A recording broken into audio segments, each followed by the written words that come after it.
Papino was good, everybody. As you already know, it's your guy, Uncle Moe, on the check-in, tapping in.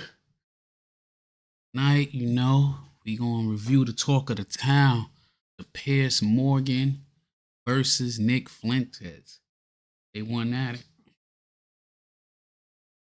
it. We're gonna give our opinion. We're gonna see it from our point of view. As always, Nick had a lot to say about different communities out there and is trying to spread his biases. And Piers, he called them out on a lot of that. So let's tune in, see what it's hitting for.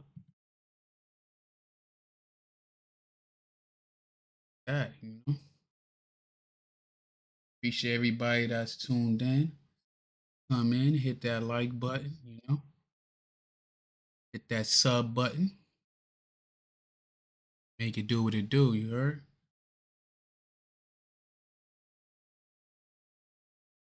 Without further ado, let's start this up and we had.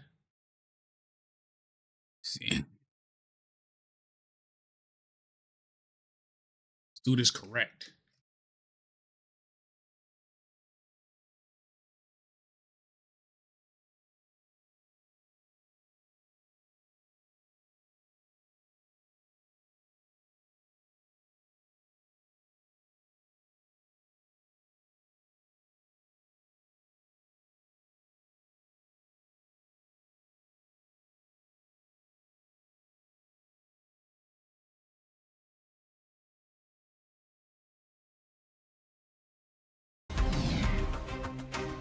You're a New York Times reader, an NPR fan, a Daily Wire subscriber, or an avid consumer of all things Tucker Carlson.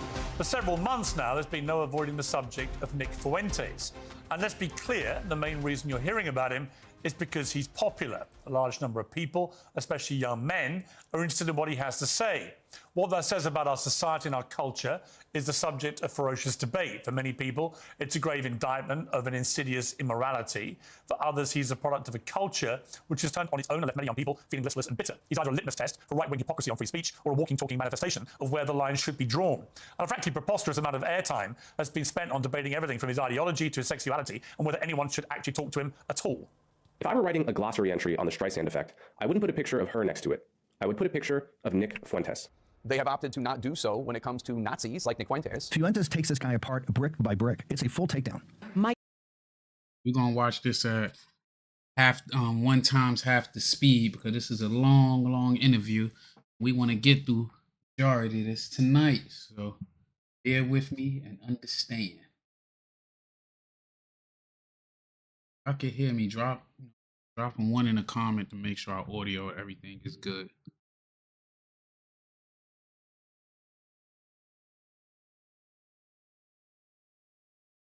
Let's go. My concern is that people who are a bit more moderate are deeply alarmed by Nick Fuentes. I was very happy to see that, Nick Fuentes really passed that test with flying colors. That fragmentation is being caused purposefully by a splinter faction of people led by a young man named Nick Fuentes. That's the war. Can you get the beef prices down? Not crazy things that Nick Fuentes or these other loons say on social media. Well, it looks like all the screaming about Nick Fuentes on the internet is finally dying down a little bit. So now we had on this guy, this Fuentes guy, and never challenged him. You should have Nick Fuentes on your show and you could ask him questions about that.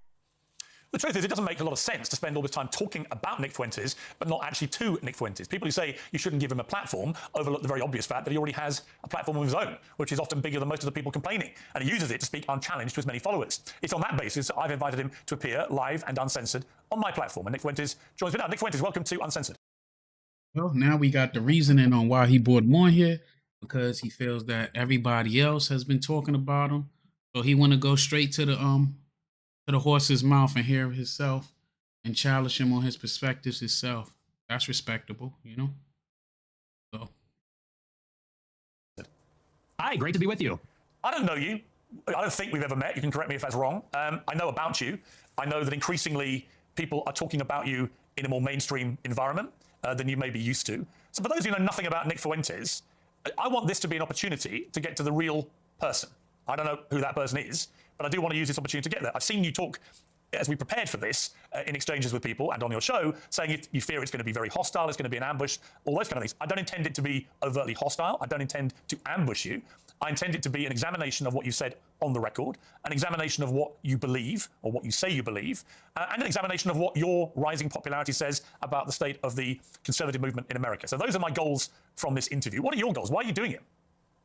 I thought it'd be interesting. And, you know, you've talked a lot about me on your show over the years, and this is the first time you actually extended the invitation.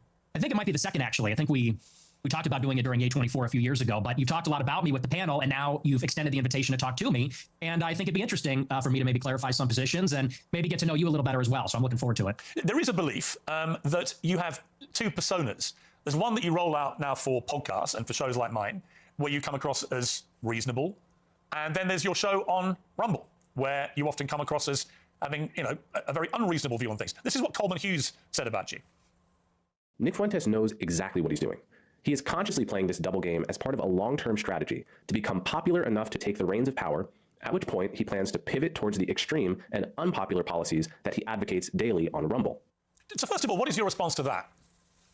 Well, first of all, I would say that Coleman Hughes is a propagandist. He works for the Free Press, which is run by Barry Weiss. So I think you have to consider the source. And Barry Weiss is a pro-Israel partisan. Free Press is just bought out by CBS for $150 million by Larry Ellison or his son David Ellison. And so I think that's coming from a particular point of view. We can't pretend like that's coming from a vacuum or from some fixed position. That's coming from a propaganda outlet that's in favor of Israel. That's first. But second, I would say he is right about the two personas. And I think that everybody understands this on some level. On my show, I make jokes and I use rhetoric and I'm hyperbolic because for a long time I had an audience that was small on these like dissident platforms. I was on D Live for many years. A lot of people don't even know what that is. And so I had a small following and we had sort of like an in-group sense of humor.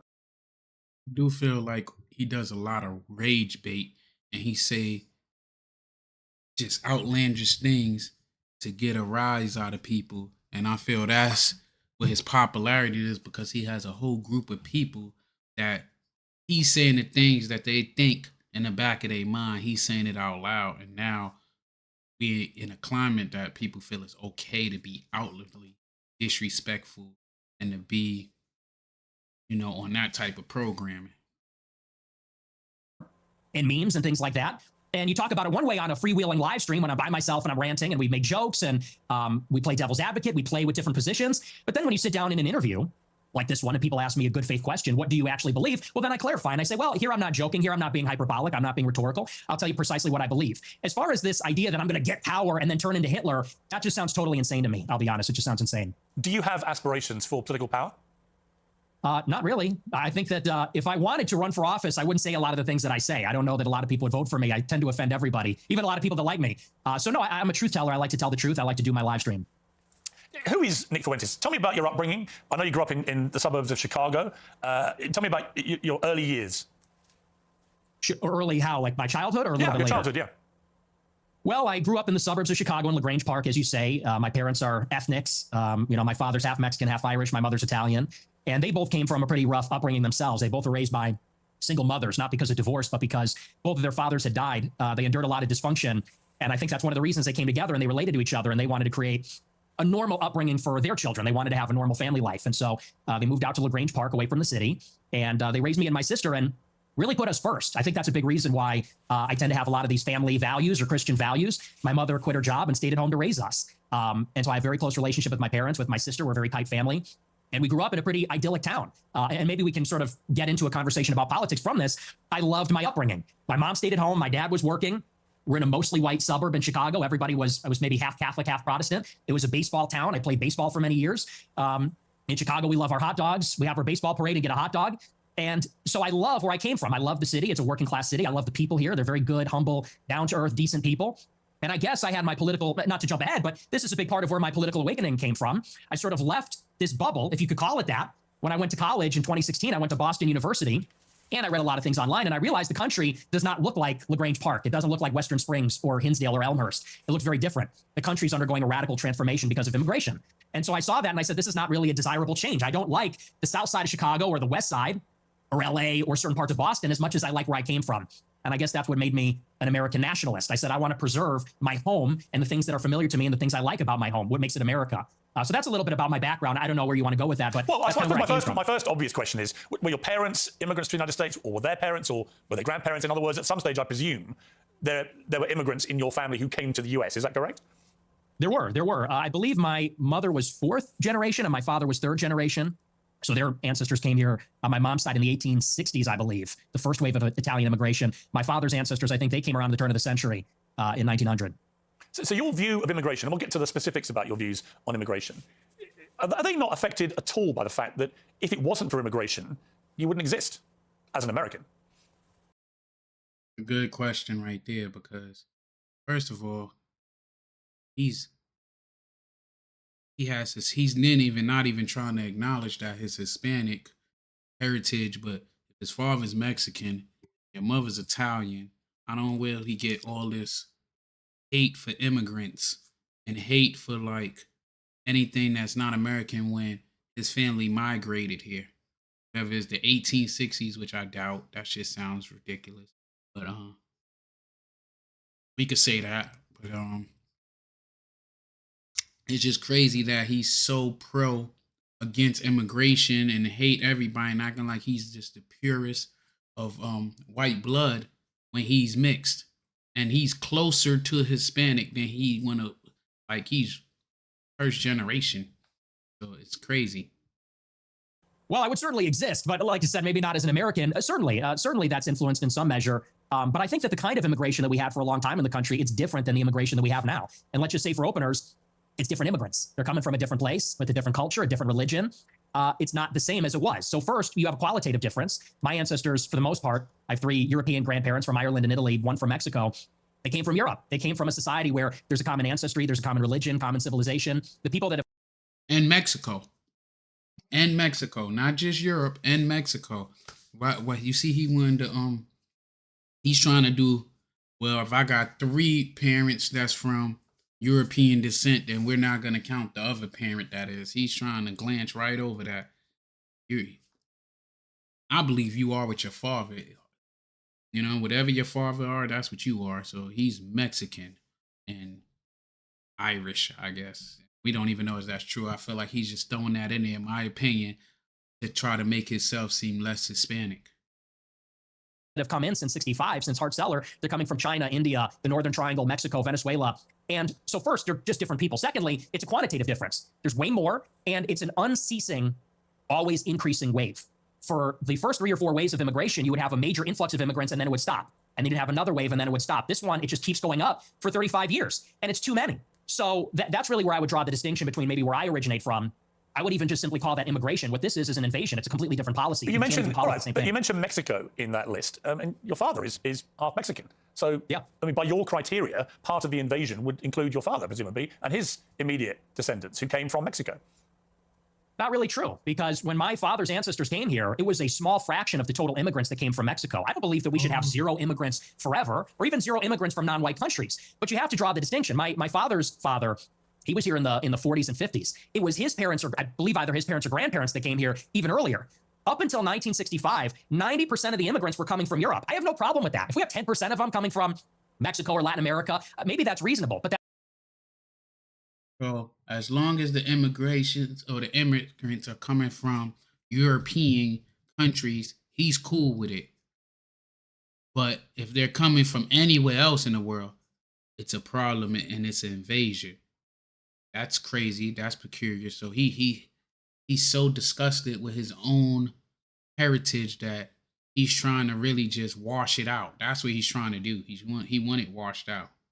That's not what it is now. Now you've got 10 million illegals in 4 years under Joe Biden, and you got millions more legal immigrants from China, India, Venezuela, El Salvador. And it's so many with no break for assimilation, and they're all from non-white countries. It's transforming what America is. And again, that's the distinction. That's what makes it unacceptable. I always believe everybody's a product of their environment. Right? I've interviewed thousands of people. I mean, maybe 3, 4, 5,000 people from all different walks of life. But the one common theme I would say is everyone's a product of their environment. And I was reading some stuff about you in the last few days.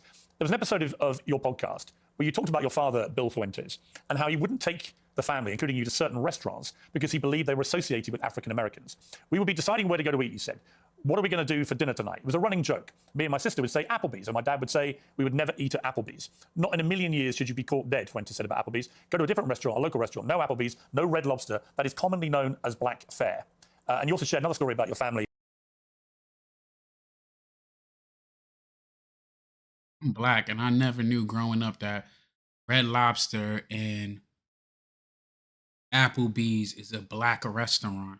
And I'm pretty sure every time, like especially where I live at, every time I went in there, it was way. It was mixed. It was everybody in there. When I lived in different parts of the country, it was way more white people inside of these restaurants than black people. Like that don't even make sense. And his father sounded like he was self-hating, that he hated his Hispanic heritage and he just pushed that hate onto his children. And restaurants. So before me and my sister were born, my family had a saying about Olive Garden that contains the N-word that we're not allowed to say. So my question, based on that anecdote that you say on your own podcast. Ain't Olive Garden based on Italian concepts? So what do that got to do with what else? Like they make anything hatred towards us. Like I'm not understanding that one. Do you think you grew up in a racist environment? That your father was inherently racist, and that thought process moved to you? Well, I would say it's a new low. I've been attacked for being a racist many times, but to attack my father, to attack my parents based on anecdotes, I would say that's sort of a new low. Hang on, it's your anecdote. Yeah, but he's not here to defend himself. You are. And my parents are. You told the story. And I will. And I'm not trying to ambush you. As I said at the start, Nick, to be clear. No, it's not an ambush. Nick, to be clear, I think I'm not understands. ambushing you. I'm literally reading an anecdote that you revealed on your podcast. It's you that's put it in the public domain. I know. I'm simply asking you whether my assessment of that, which is that your father didn't want to take you to certain restaurants because of what you refer to as, they were commonly known as black fare, whether that attitude to African Americans in that instance permeated to you. It's a reasonable question. Yeah, no, like I said, I think everybody knows what that is, but I'll address it. I'll engage with it and I'll defend my father from the charge of racism. Sure. No, my parents are not racist and they've never been racist. I'll tell you about my parents. They used to That was absolutely racist comments that you don't want to go eat at Red Lobster, Applebee's, and Olive Garden because black people frequent it. That's absolutely racist. Bigotry, whatever you want to call it, that's exactly what it is, man. And how is Nick right? What is he right about? Explain. How's he right? And let's get to it. have a school in Chicago in the South Loop where they instructed people on how to shoot firearms. It was a security school, and most of the clients were black. And I believe actually one of their clients was Larry Hoover's son at one point, sort of a funny story. And so most of their clients would come in from the South Side of Chicago. My grandmother, she grew up in the projects in the city. And so my family being in Chicago, being ethnics, being Italian, Irish, Mexican in the West Side on Taylor Street, all over the city. My family for many generations have lived near and around black people. And look, my views about black people and their views about black people are shaped with experiences with black people. And what they will tell you, what my parents would say if they were here, is that for many, many years, the older generations of black people were very respectful, very humble, very decent. In fact, my grandma used to have an anecdote. She grew up in a lot of dysfunction. Her mother was mentally ill, and they would be having dinner in the projects, and there'd be so much chaos and dysfunction and disagreement and fighting. And she would look across the way out the window at a black family in the other apartment, and they'd be holding hands around the table saying grace. And this is sort of the culture that used to prevail. But now what you have in the city is that there's no accountability for the black people. And now Chicago has become a complete dump because these teenagers go out and they take over the city. They call them teen takeovers. That's the euphemism for it. They're teenagers, but they all come from the same neighborhood. They drive up there and they mug people and attack people and they destroy cars and destroy shops. We had the Festival of Lights a couple of weeks ago. It's supposed to be a family event. And they light up the trees and they, there's a big parade. I was in the parade one year and you had a bunch of black people there shooting each other. 7 people shot, a 14-year-old killed in the Magnificent Mile. And I know there's a lot of black people that feel the same way about this. They say, we've lost control of the city and we're looking for accountability. We have a lot of black people that are always outraged about racism, outraged about attitudes from white people, but they're never ashamed of some of these behaviors, never ashamed of some of the things that go on. And that's why I think there's a lot of negative attitudes these days. And now I will go out on a limb and I'm going to talk for black people. He's a straight up liar.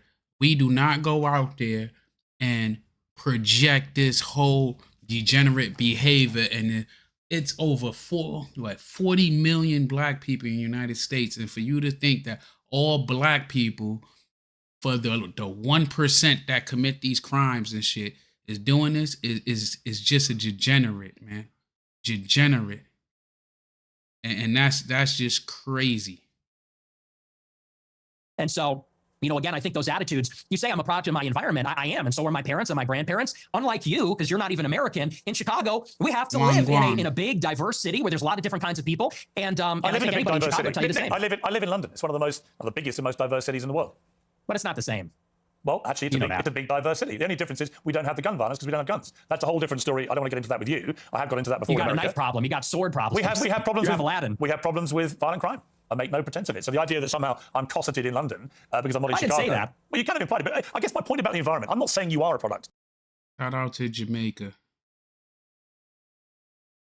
Of your environment. And say most people are in some capacity. When I read that anecdote, which just to remind you, it's not something I have put out there. You told this story, right? And you said that you said this. We're looping. You said this. No, but you haven't really directly, I think, responded to it, which is whether your father would not take you to certain restaurant chains because he associated them with black Americans. Is that true? No, well, see here, if you're in America, you would say that Olive Garden is not real Italian food. Applebee's, TGI Fridays, and stuff is a load of crap. My dad was just a food snob, but no, it's got nothing to do with that. My best friend in first grade was a black guy. We're not a racist family. So okay. So when you told the story, I'm just curious. This dude said my best friend in first grade was a black guy. Only reason I remember most of my friends from first grade is because we went to the same school from pre-K to 8th grade.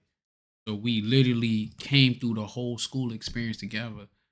And I was in a private school, but he literally said his pops didn't want to take him to them restaurants because black people was there. Now he's trying because he's getting called out, which he probably even made up this damn story because it sounds good and sensationalized. But now he's getting called out on this shit. Let's go. I wonder how old is Nick Fuentes. Let's see. Hold on for a second. Let's ask ChatGPT. How old is Nick?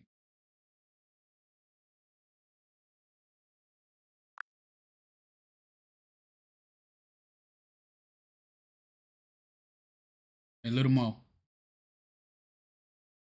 Hey, Uncle Mo. Got you loud and clear. If you need anything else, like a pinned comment, a bit of an intro script, or any last minute tweaks, just let me know. I got something for you. I want to know, how old is Nick Fuentes?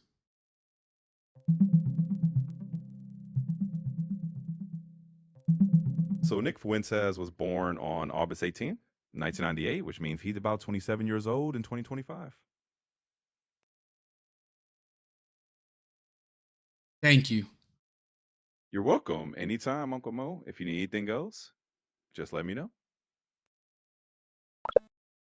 So this dude was only 27 years old, and he's talking about in the last 35 years, he's just making stuff up. He was born in 1998. He's just making stuff up at this point and trying to enrage people when he's a 27-year-old child talking about in the South Side or in the projects of Chicago. He's seen families. He's making shit up as he go to try to sound less bad and less.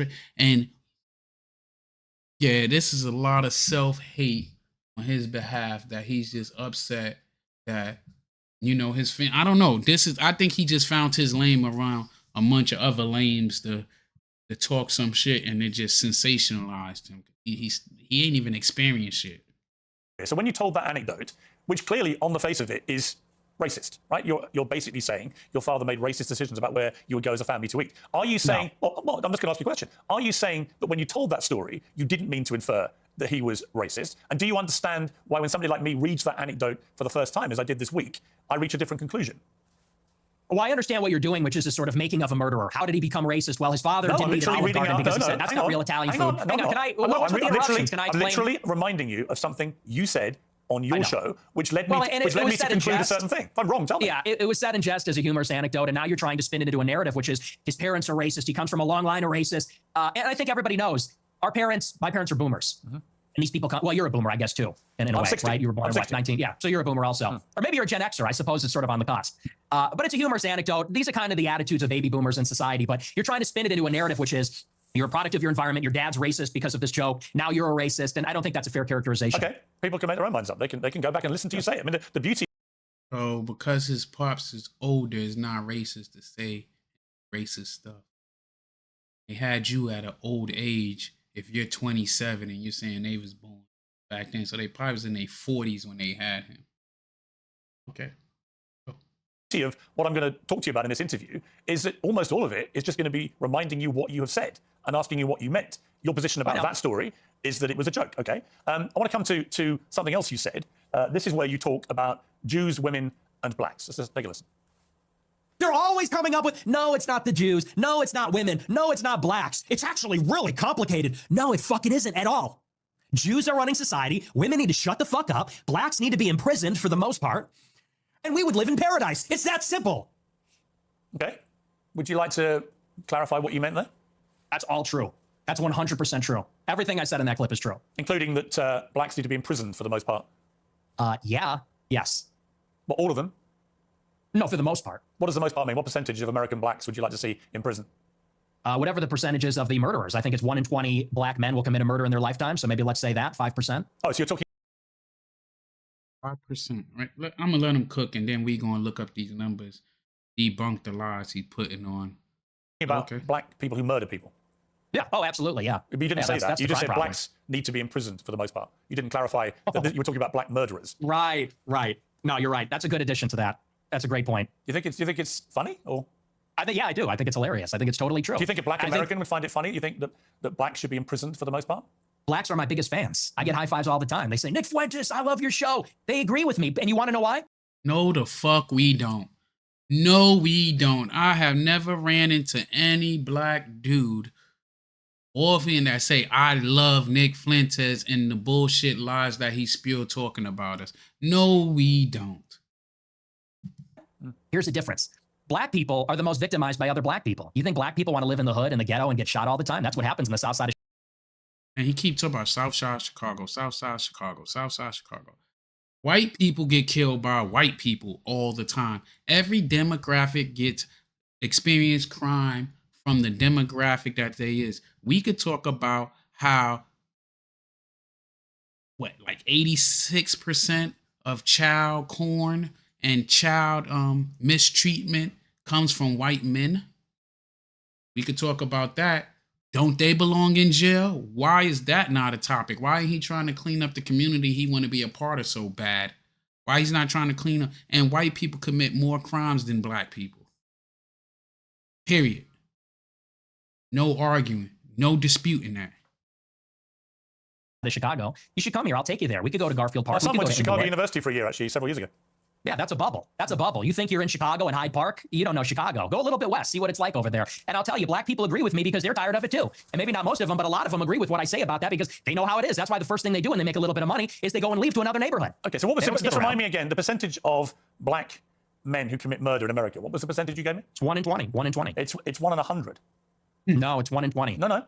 Less than 1 in 100 black US men commit murder. That's the most up-to-date crime statistics in America. That's not true. I've seen other statistics. They say 1 in 20 will eventually commit a murder. So your rate means that yours. And then he said, will eventually, they play these games with the word semantics. Will eventually, will this, it's 1 in 20.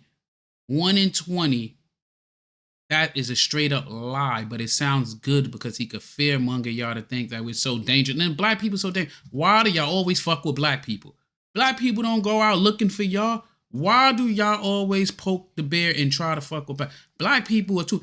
Not once have I heard a black man drove to a church to unalive a bunch of people.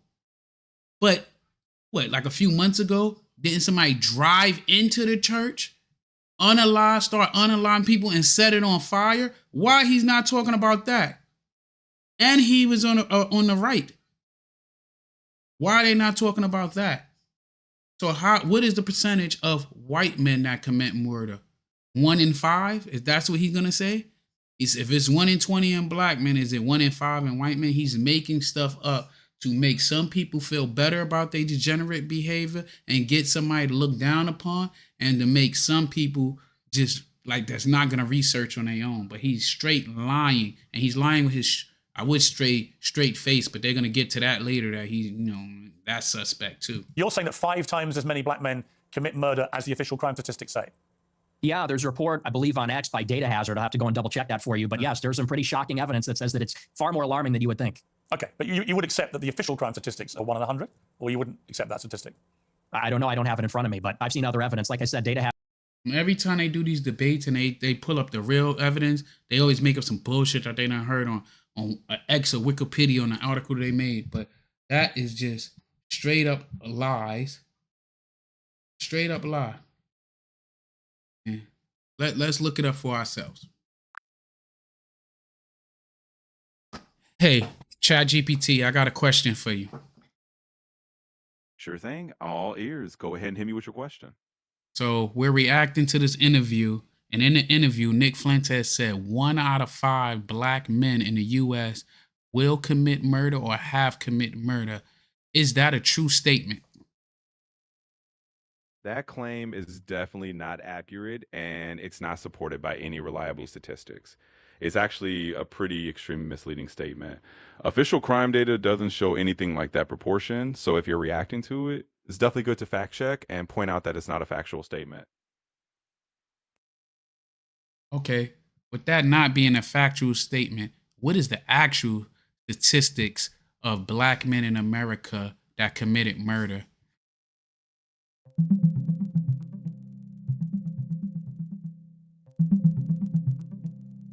So the actual stats show that while black Americans make up about 13.6% of the US population, they are overrepresented in homicide statistics. For example, in 2019, about 55.9% of homicide offenders were reported as black by the FBI, but it's really important to understand that these numbers have a lot of social and systemic context behind them, things like socioeconomic conditions and inequalities. In other words, it's definitely not anything like 1 in 5, and that kind of claim is way off base. Okay, I have another question for you. Out of those, right, in the US, who is the highest demographic to get exonerated for murder?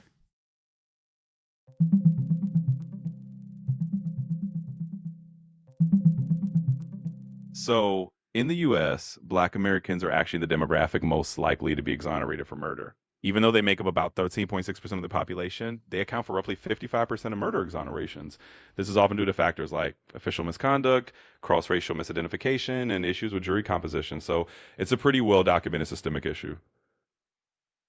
So, with that information, you're saying that black people are arrested more for murders, but once you go through the trial or later on the conviction, things come out to realize that they was falsely accused of these crimes. Exactly. That's the pattern that a lot of the data shows. So basically, black individuals are disproportionately arrested and convicted for murders. And then when you look at exonerations, a large percentage of those exonerations also involve black defendants. It highlights that there are systemic issues in the criminal justice process, like wrongful convictions or biases, that lead to black people being more likely to be falsely accused or wrongfully convicted. So yeah, that's a big part of what the stats are telling us. Okay, I got another question to ask. As far as crimes against children, what demographic in the US is the highest rate for those type of crimes?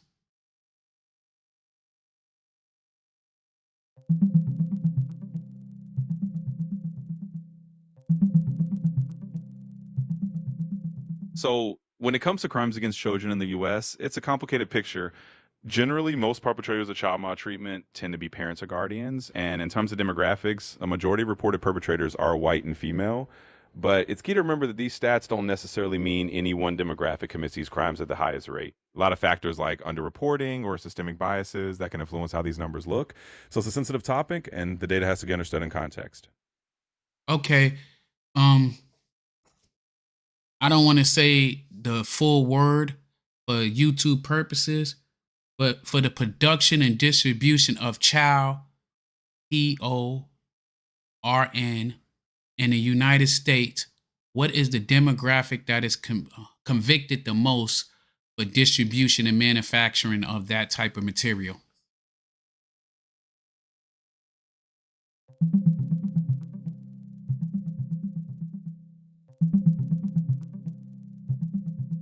So when it comes to conviction for distributing that kind of material in the US, the data shows that the vast majority of offenders are white males. According to the US Sentencing Commission, about 99% of those convicted are men and roughly 71% are white. These offenders tend to be around an average age of 41, and most have little or no prior criminal history. So that's the demographic pattern that the federal data shows. Okay, thank you. We're gonna get back to this reaction. I have some more questions for you later. I appreciate that. You're welcome, Uncle Mo. Always happy to help. Just hit me up whenever you have more questions, and good luck with the rest of the reaction tonight. Thank you. You got All right. So, Nick wanted to put out some numbers, so we had to go out there and get our numbers and our reviews and shit because we worrying about, we get arrested at 55%, but then we get exonerated at 55% too. So that's just appalling. But those is not the facts we're trying to talk about. But 99% of that child misconduct comes from men, and 71% of that is who. Hazard on X, I believe, produced a report about a year ago. It said 1 in 20. But I mean, whether it's 1 in 20 or 1 in 100, that's a lot of people, Piers. I mean, Sure, this is a lot of white problem. people commit murder too. Well, they do, don't Okay, but it's about proportionality. I mean, white people are 65% of the population. Blacks are 13%. And I think anybody would tell you that more black people proportionally commit violent crime than white people. And people vote with their feet. People would rather pay a much higher property tax. Most mass what's with the shootings. interruptions? I'm sorry. Thank you. I appreciate that. You look at in Chicago, in New York, these neighborhoods are so stratified. People would rather pay a high tax rate. They'd rather pay a much higher property value to live in a less diverse, less black neighborhood because they don't want to live around the violence. And I think that when you look at even on the public transit, the subway, the Blue Line, people don't want to go there because they know who occupies and menaces the public transit. It is these people like Daniel Penny had to deal with. It's people like Irina Zarutska had to deal with. And that's just the uncomfortable reality. You've also said you don't want to live near black people. Let's take a listen to this clip. I'm a new generation of white person. I'm not living around blacks. Sorry. I want white kids, and I don't want my white kids bringing home black people to marry. It's racial for me. And call me racist. Oh, very Christian of you. I don't give a fuck. I mean, it couldn't be clearer, really, unless you want to say that's another of your jokes. But you're basically saying, yeah, I'm a racist, aren't you? Yeah, I'm fine with that. You're fine with saying you're a racist? Totally. I think everybody's racist. I think everybody, if we're being honest, is racist. I think everybody, the only people that aren't racist or pretend not to be are white people to their detriment. Everybody else is racist. But earlier in the interview, you really got aggrieved at the idea that your father was a racist. You wanted to make emphatically because sure my father's... He's not. Because my father doesn't share my same views on that. So he's the exception to everyone's a racist. Well, everybody's a little bit racist. You're right. So maybe everybody... The difference is you're attacking my father. He can get fired from his job. I'm not attacking your father. You are. No, I'm not. I don't know your father. And to be clear, I have no knowledge about him at all. Well, then let's leave him out of it. Let's leave him out of it if you don't know him. Hang on, Nick. You put that story into the public domain on your show. I'm simply reminding you of what you told everybody, millions of people, about your father. If you now want to retract it, fine. If you want to say it was a joke, which is what your position was earlier, fine. But I'm allowed to put to you things you've said publicly. That's not unfair. That's not me targeting your father. You put that story about him out You know there. what you're doing. You know what you're doing. I'm asking you about a pretty shocking anecdote, which to me looked like you were saying your father made decisions about where you as a family would eat based on skin color of people who worked at these places. If you say, or use them, if you say that is not what you meant, that's fine. You can respond any way you like. But the idea I can't ask you about it without you saying I'm attacking your father is ridiculous. Well, you are, and you know what you're doing. And there's a political culture in America where if you have the wrong views, you get fired from your job. And my father has a job. And if you go on here and say you charge him with racism or something, and I'm put in a position where I don't look like I'm sticking to my guns if I don't say my father's a racist, you're putting him in jeopardy. And he's not here to defend himself or explain his views. And it's very low. And I think you know exactly what you're doing, and people can see what you're doing. I'll defend my views. And I think that, so let's leave him out of it.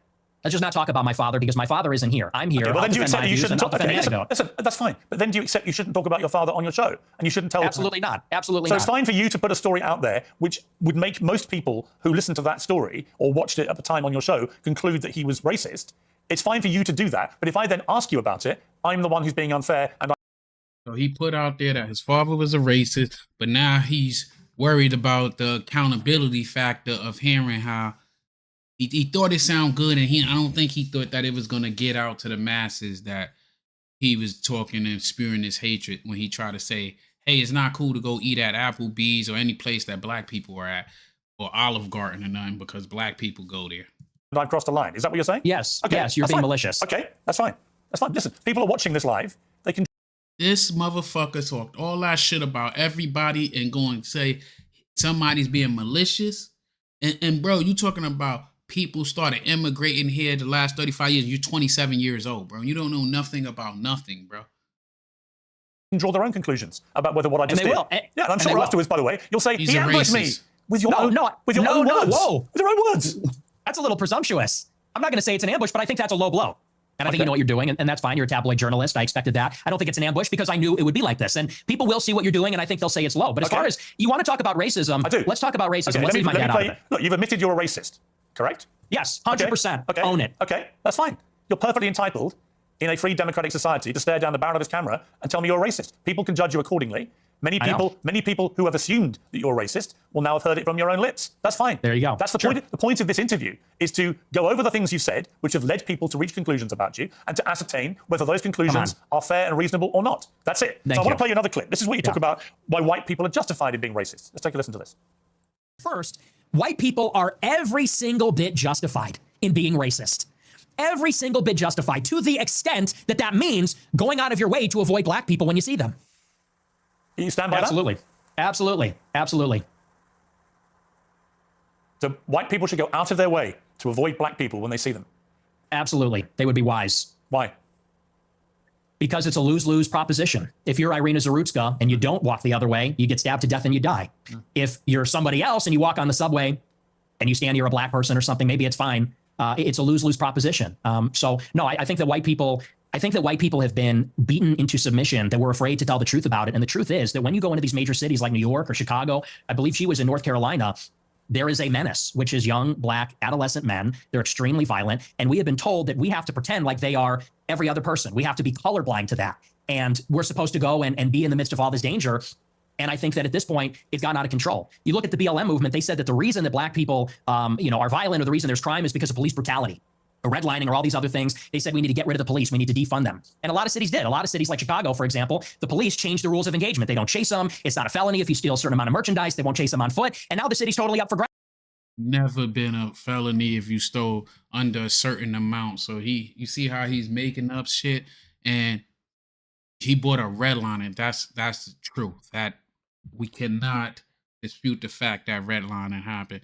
Was the police out there beating people asses? That's true. We cannot overlook that. And for the people that are saying he's not the face of conservatism, why are y'all giving him a voice? Why are y'all letting him spill that? And he might not be the voice for your generation of it, but he's definitely recruiting and spewing his hate to a younger generation. He's 27 years old, and he act like he knows everything about the world when all he's doing is running the same playbook of BS and bullshit.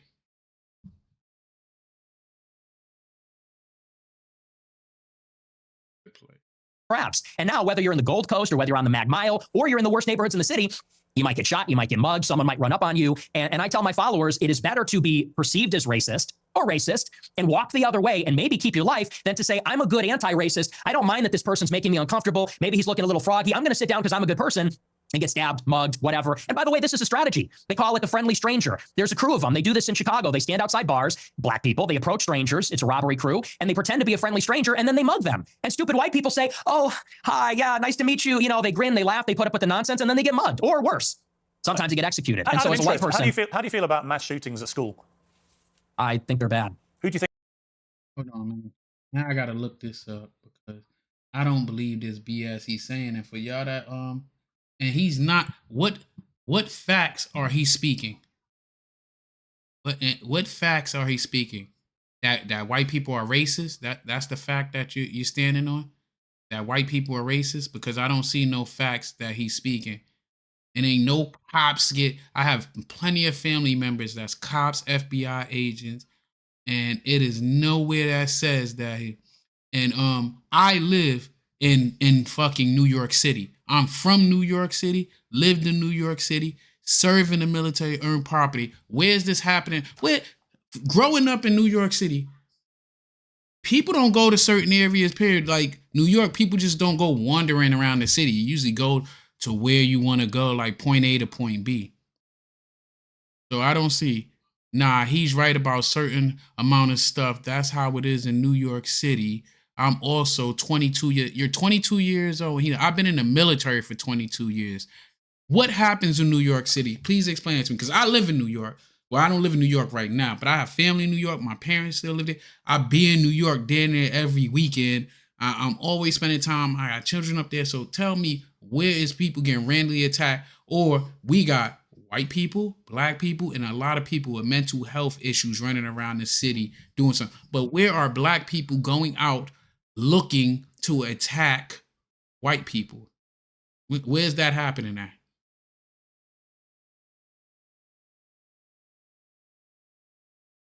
Everybody say people have the right to their own opinion until it's an opinion that offends you. Because if black people was to, how can I say, if we was to reciprocate some of this bullshit that they putting out there, which I disagree. I don't think we need to be doing all the fighting and going at each other. But that shit is just ridiculous and dumb. And we spilling shit that don't make sense and is not true. It is not true. He made up the statistic, talk about 1 out of 5 black men is committing murders, and we found out that that's not what happened. And what you mean he's not talking about crime statistics? He literally said 1 out of 5 black people are commit murder, and it came out that that's not true. Then we looked up the statistics when it said how many people. 55% of what is that? Over 55% of black people get arrested for murder, and 55% of that get exonerated for murder. Account for most exonerations. So what are you asking me, and I'm denying so that we could talk about that? Because am I denying that he's a racist? Absolutely not. He's letting us know for himself he's a racist. Am I denying that black people is just running around attacking white people? Yes, I'm fucking denying that because that's not a true statement. Why? Like if you want to talk about the community, right? So black people is just running around attacking white people. Like we're going out looking for white people. That's what you're standing on?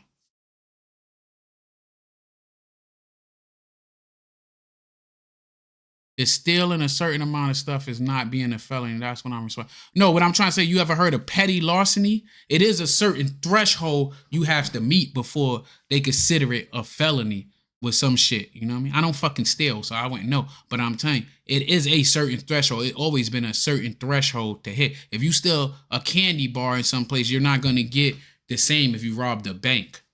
That's what I'm saying. So them going back, they did not change no laws because of BLM. BLM was not even made by black people. We do know that, right? The people that ran BLM is not black people. And I'm not a part of BLM. And I never was a part of that shit. But what I'm trying to say is that's the go-to that they scream is BLM, BLM, BLM, you know? Like, they never accounted for me. And these same people got all of this pride in their nationalism until it's time to go fight a war. When it's time to sign up for the armed forces, then everybody is fucking disqualified all of a sudden. Y'all get relationship advice for somebody that don't even like women. Make that make sense. I think commits the vast majority of the mass shootings. I'm sure it's white people. Right. So how do you feel about that? Brutality.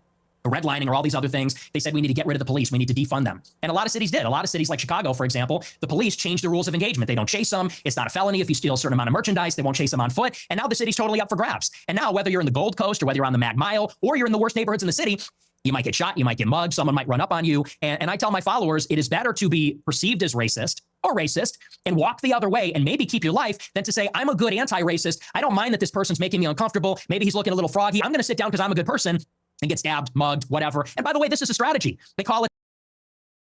What's up with that? I thought these gas prices was going to go down.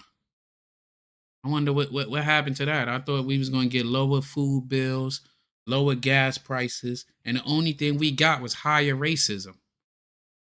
You know, higher racism. That's all they got. It was higher racism. Like these people every day wake up and just talk shit about other people for no reason. People that ain't even bothering him. He don't even fucking live around black people. So how is he so alarmed by black people? He don't even live around them. But do not, the part that killed me is y'all never want to talk about the crimes that is prevalent in y'all communities, in his own community that he want to be a part of, because he's not even white. He's half white, half Mexican. But he never wants to talk about the crimes that's predominantly white. You don't want to talk about that. Like a friendly stranger. There's a crew of them. They do this in Chicago. They stand outside bars, black people. They approach strangers. It's a robbery crew. And they pretend to be a friendly stranger. And then they mug them. And stupid white people say, oh, hi, yeah, nice to A broken is what's that? Is you want to say a broken clock is right twice a day, right? But if you're spilling a lie is a lie. A lie is a lie. It don't matter if it's a broken clock or not. A lie is a lie. And guess what? He's not a clock. He's a person. And it's one thing to say, hey, this is an issue, and we're going to talk about that issue. But my thing is this, right? I mean, we had a thing growing up, they said, you can't buy groceries for somebody else's house and you got an empty refrigerator, right? Why are not talking about these child crimes that they have and the child porn that's out there? You get what I'm saying? And why y'all not addressing how white people unalive other white people at an 83% rate? Well, matter of fact, let's check that rate in the latest statistics so I don't do like him and just spill bullshit numbers. So, Little Mo, I have some questions for you. Absolutely, Uncle Mo. Fire away with your questions whenever you're ready. Okay, back on the case of Nick Fuentes, right? Me and the chat is going back and forth. First question is, right? Who kills white people the most in America? Sure thing. So, statistically in the US, most crimes, including homicides, tend to be committed by people of the same race as the victim. That means the majority of white homicide victims are killed by white offenders. It's basically a pattern of what's called intra-racial crime, where people are more likely to be victims of those within their own racial ethnic group. So in short, white people are most often killed by other white people. In the last 5 years, what is the percentage of white people that was killed by other white? What is the percentage, the homicide percentage of white people dying, and what demographic caused it?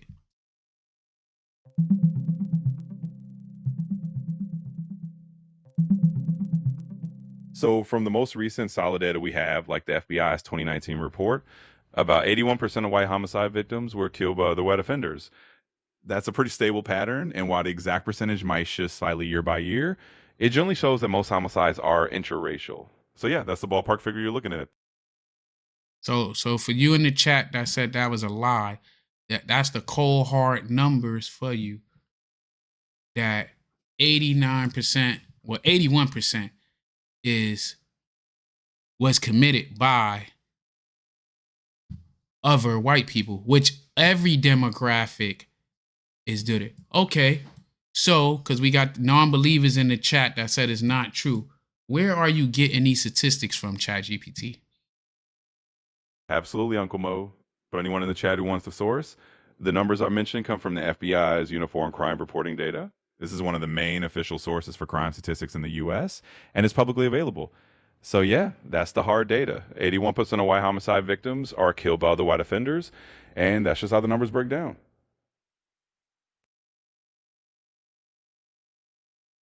Thank you. You're very welcome. If you need anything else for the chat or any other questions, just let me know. All right, will do. What was my name? Oh, I got a question. Nick Fuentes put out in his interview that it's a robbery crew going around Chicago of black males robbing white citizens. Can you find any records of that?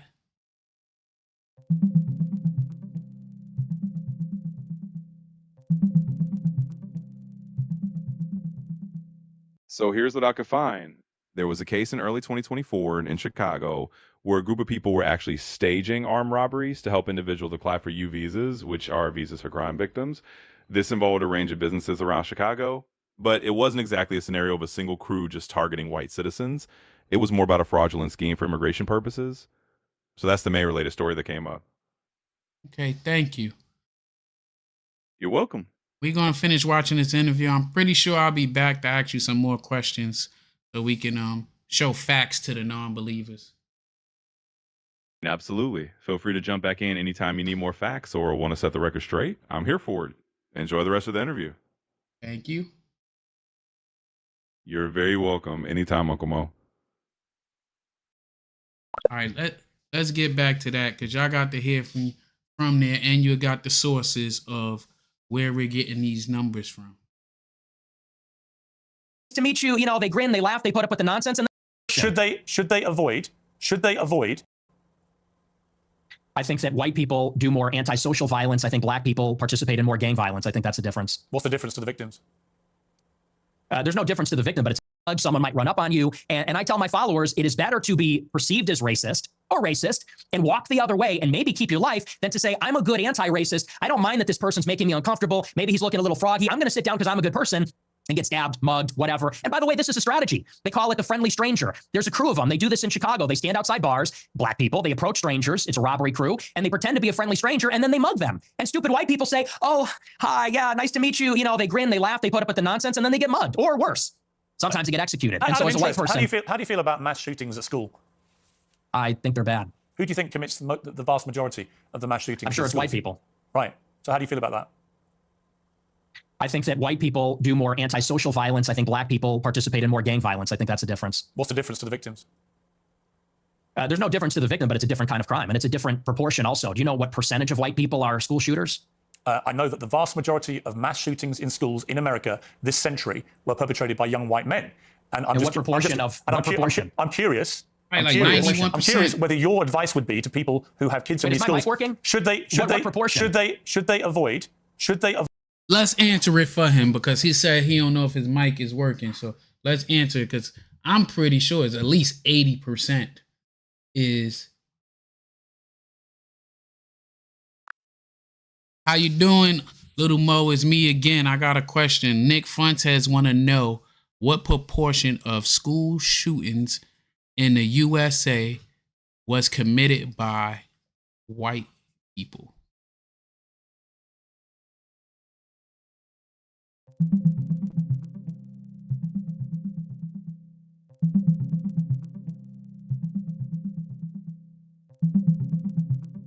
So, in general, a significant portion of school shootings in the U.S. have indeed been committed by white perpetrators.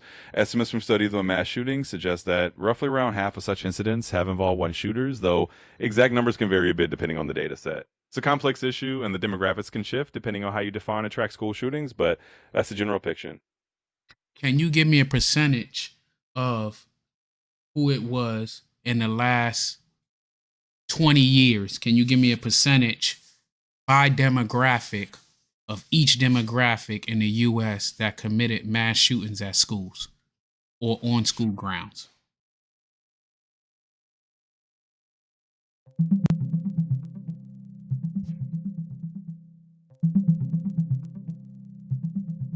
Over the last 20 years or so, studies show that the vast majority of school shooters have been male, about 95% or more. In terms of race, a significant portion of the mass indiscriminate school shootings have been committed by white individuals. On the other hand, shooters of other races have tended to be involved more in targeted incidents tied to personal disputes. So, roughly speaking, a substantial percentage of mass school shootings have had white perpetrators, but of course, it's a complex picture overall.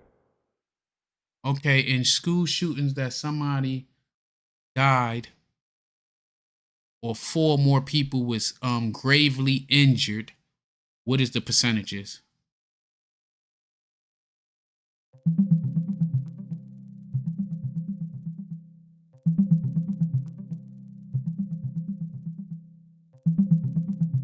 So to sum it up, when we look specifically at mass casualty school shootings, like those with 4 or more victims killed, about 53% of those incidents have been committed by white perpetrators.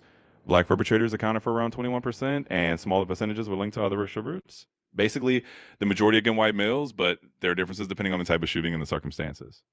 Okay, all right. I have another question the chat want to know because the most famous line that Charlie Kirk put out there is that 13% of America is the black demographic, but they commit 50% of the crimes.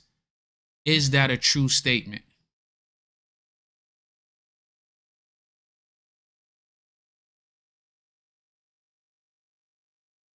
So that claim is a bit of a common talking point, but it's an oversimplification and it lacks context. It's true that Black Americans make up about 13% of the U.S. population, and in some crime statistics, like certain categories of arrests, Black individuals are disproportionately represented, but that doesn't mean they commit 50% of all crimes across the board. Crime statistics have a lot of layers. Things like socioeconomic factors, policing practices, and systemic issues can influence who gets arrested and charged. So it's not as simple as saying a certain percentage of the population commits a certain percentage of crimes. It's always important to look at the context behind those numbers. Who commit the most crimes in America? What demographic? In terms of raw numbers, the demographic that commits the most crimes in America is generally the largest demographic in the population, which is white Americans. Since white people make up the largest racial group in the US, they also represent the largest number of arrests overall. Now, when you start looking at crime rates in terms of proportion of each racial group, that's where you see disparities, often because of underlying social and economic factors, but purely in terms of the largest number of total crimes, it's the demographic that's the largest in the country, which is white Americans. Who commit the most homicides in America? When it comes specifically to homicides in the US, the data often shows that the rates are disproportionately higher among Black Americans relative to their share of the population. However, in absolute numbers, because white Americans are the largest group, the total number of white offenders is also significant. In short, if you're looking at homicide rates per capita, Black Americans are overrepresented in those statistics. If you're looking purely at the total numbers, a larger share will be white, simply because they make up a bigger portion of the population. It's a nuanced picture that depends on how you're slicing the data. I want to know the raw numbers of who commit the most homicides in America. Don't give me the walk around and talk around. Let's get straight to the point. The raw numbers of who commit the most murders in America or homicides.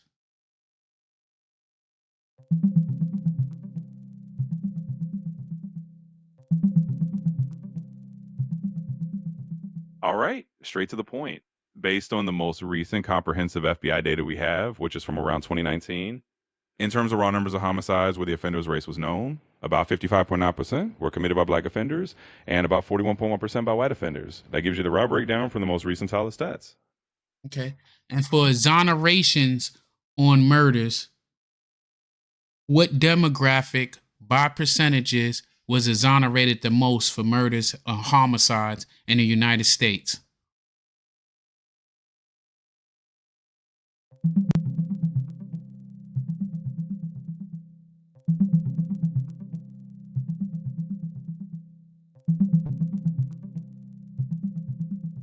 In the US, Black Americans are the most disproportionately exonerated group for murders. Even though they're about 13.6% of the population, they make up roughly 53% of murder exonerations. In other words, Black individuals are significantly more likely to be wrongfully convicted of murder and then later exonerated compared to other demographics. Okay, thank you. Okay, let's talk about percentages too. But when it comes to child, poor, the pornography, right? What is the percentages of what you call it? Like, what is the percentages of white male in America?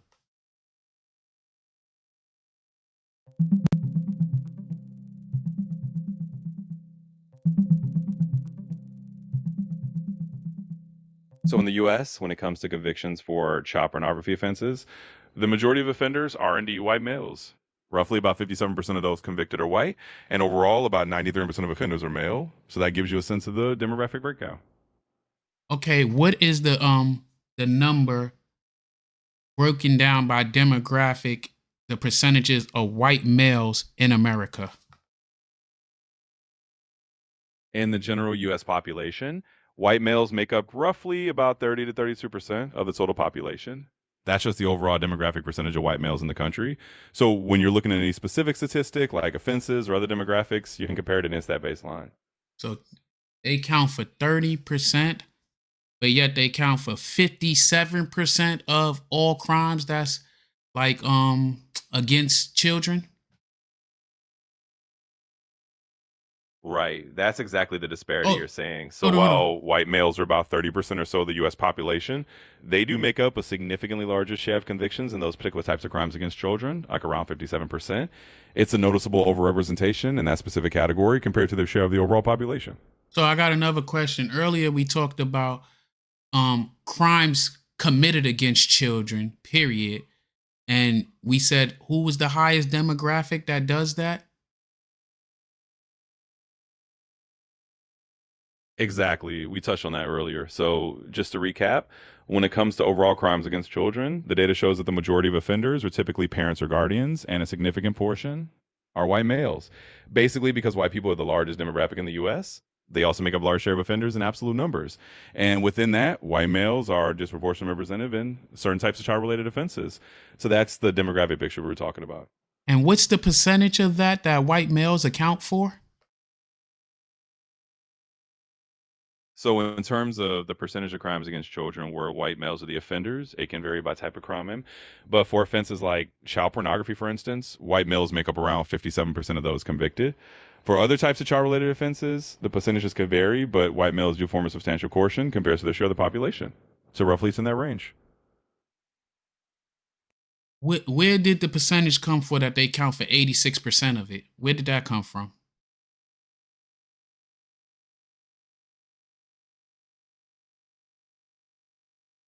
It sounds like there might be a mix-up with that 86% figure because typically the data doesn't show a number that high for white males and crimes against children.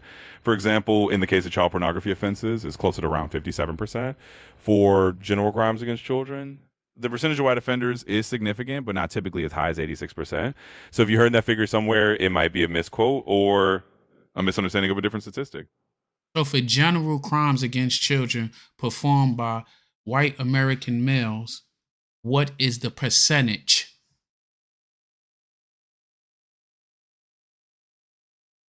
For general crimes against children committed by the white American males, the percentage can vary depending on the type of crime. In many child maltreatment cases, white individuals in general represent a significant portion of offenders, roughly aligning with their share of the population or slightly more. For white males specifically, you might see estimates in the range of around 50% or so for certain types of offenses, but it really depends on the specific category. So it's not typically as high as 86%, but it is a notable proportion. But it seemed that they always count for at least 50% of crimes against children, huh?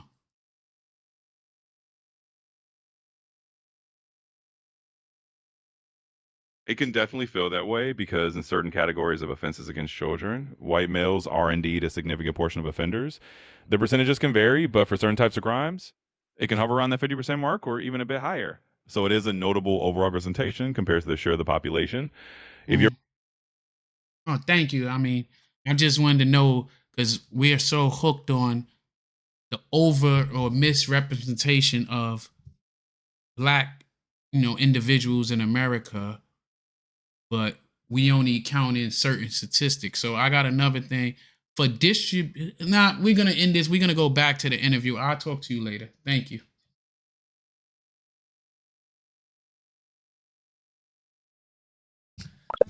Let's get back to avoid white people at school. Should people with the kids at school avoid young white men at school? No. Okay. Do you know what per capita means? Do you know proportionality? There are more black people proportionally that engage in violent crime or involved in gangs, especially in these major cities, than there are white people that are school shooters compared to the entire white population, and everybody understands that. Two-thirds of mass shootings at school perpetrated by white people.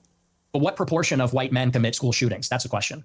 I've just told you. It's 60-65% of school shootings by white people. You're telling me what proportion of school shootings are committed by white people. I'm saying what proportion of white people have committed school shootings. Are you playing dumb or are you just not that smart? What difference does that make to the children lying dead on the ground? See, you know what it is? So now you want to screw the numbers. It's like, well, compared to all white people, what is that? But then when it comes to black people, you want to say the per capita and per raw numbers, most school shootings are committed by a certain demographic, and we know that. And if y'all the largest numbers and all this stuff, even if you take away everybody else, y'all still be committing crimes because y'all do crimes too. I just want to pretend like other people don't. And for the person that said I'm really proud of black people, I'm absolutely proud of black people. Absolutely proud. It's no doubt in my mind that I'm proud of black people and I'm proud to be black.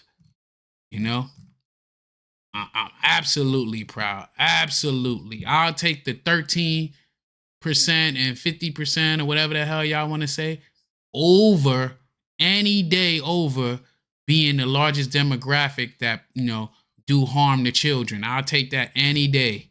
I don't want to lead in that statistic. See, now you want to jump on the victims. The difference is you're asking, would you fear white people or black people? And that's the difference. The difference is what I'm saying to you is by your logic, if we now have agreed that the vast majority of mass shootings in schools are committed by white people and predominantly young white men, then presumably your advice would be to avoid young white men because they perpetrate these massacres. But it won't be because they're white, right? So are you playing dumb or are you actually dumb? Maybe it's I'm about dumb. proportionality. Maybe I'm dumb. You are because you're, well, I don't think you are dumb. I think you're smart actually, but you're deliberately avoiding per capita. And everybody knows that's the difference. What proportion of white men are school shooters? It's probably 0.00001%. What proportion of black men have committed violent crimes? It's probably like 5%. I guess, I don't know what it is off the top of my head, but it's very high. And I would add to that, even as it concerns schools.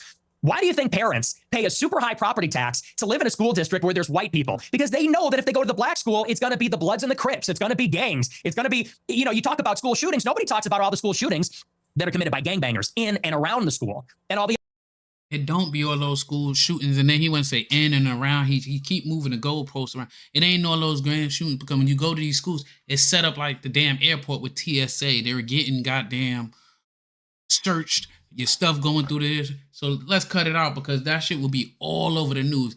They sensationalize when somebody of a minority does anything in this country. So we know damn well if that was the case, it'd be everywhere.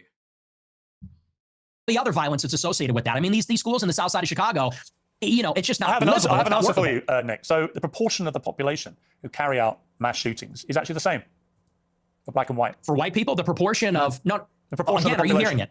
No. See, I think the trouble with your statistics is a lot of them don't bear much scrutiny. We have a bunch of fact checkers checking all this in real time because you do have a tendency to just come out with a lot of old baloney.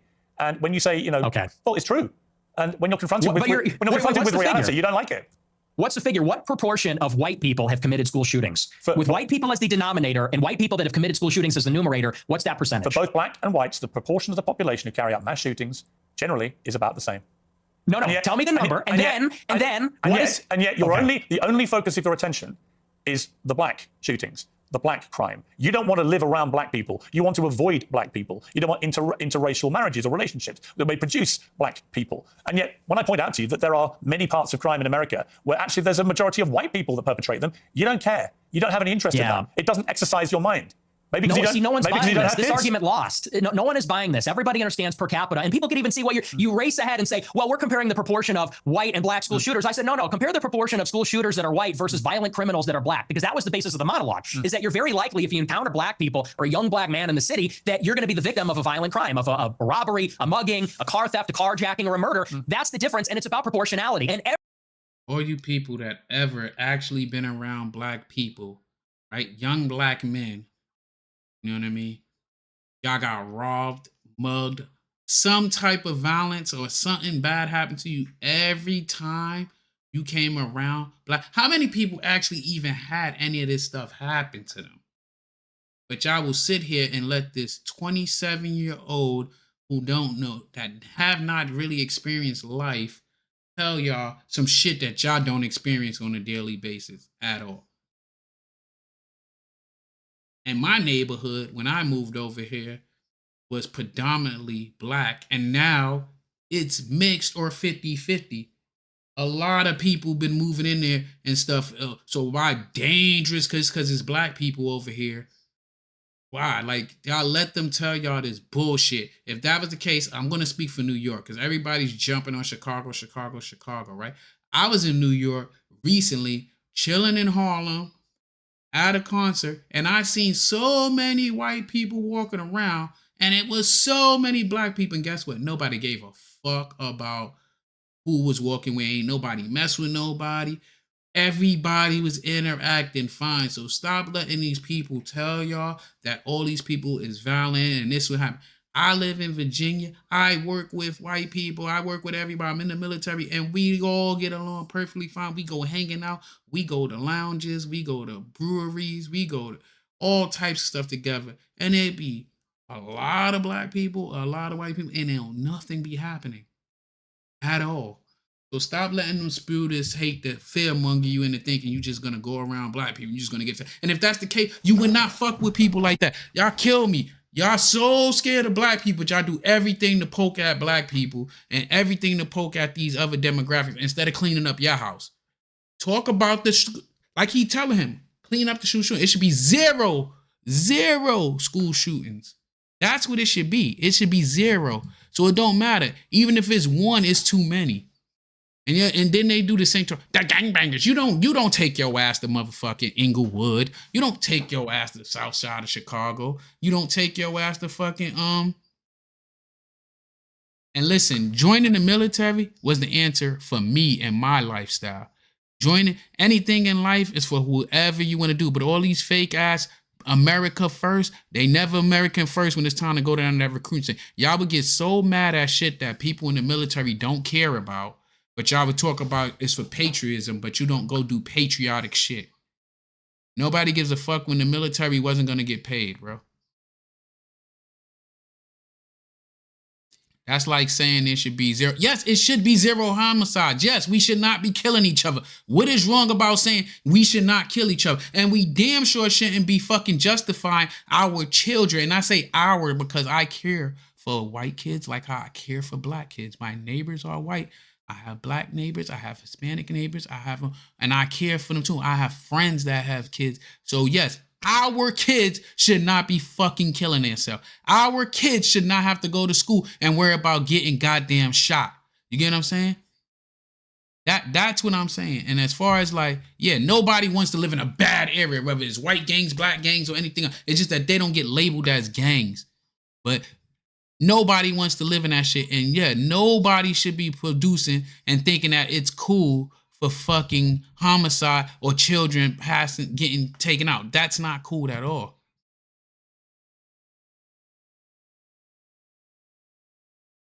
Yeah, like I'm not. Nobody wants to live in a bad area. Period. Nobody, and it is proven.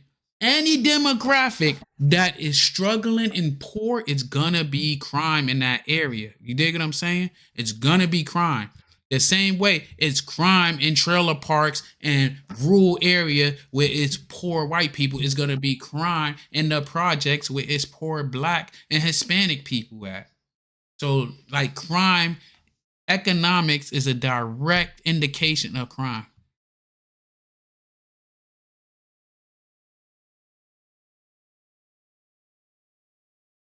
Brooklyn? You from Brooklyn, bro.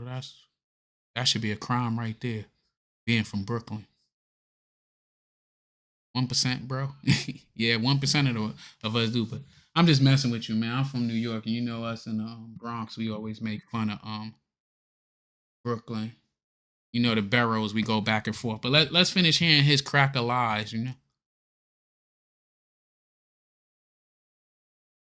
Yeah, these numbers don't represent on. If I have my shit set up and I walk around my neighborhood, I'm telling you, I live in a predominantly black section of this part of Virginia, and it is fucking nice where I'm at. I could show you fucking houses that, like, I could show you an all black neighborhood that it is fucking multi-million-dollar fucking houses over there.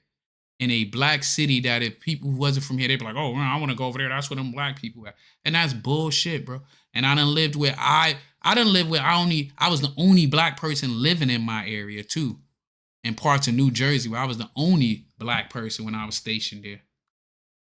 Everybody sees past that because we all live in reality. You want to talk about product of your environment. People that live in New York, Chicago, LA, we live in reality. We live in this environment. And we see what it's like. And the threat, the danger in terms of probability it's not even comparable. And I would say this to your point. If you're in a high school and truly, if you see a white person who looks like a little autistic, he's got the SSRI stare and he reaches for a backpack, people joke and say, run. Similarly, if you see a jalopy pulling up with a bunch of black people in it and they got their pants around the ankles, you're going to run also. And I'm saying the same thing. The difference is the latter happens much more often. It's much more common. You know, in Chicago, there's like 10,000 carjackings and car thefts every day. Now let's keep it real. Do that even sound like that could be true? That is 10,000 carjackings a day. Like, do that even sound like it makes sense? Like some shit. Like y'all gotta, like we just gotta keep it real with that. Hey, ChatGPT, I got a question for you. Of course, feel free to ask away. Okay, Nick Fuentes said in Chicago that it's about 10,000 carjackings a day. Is it any data supporting that?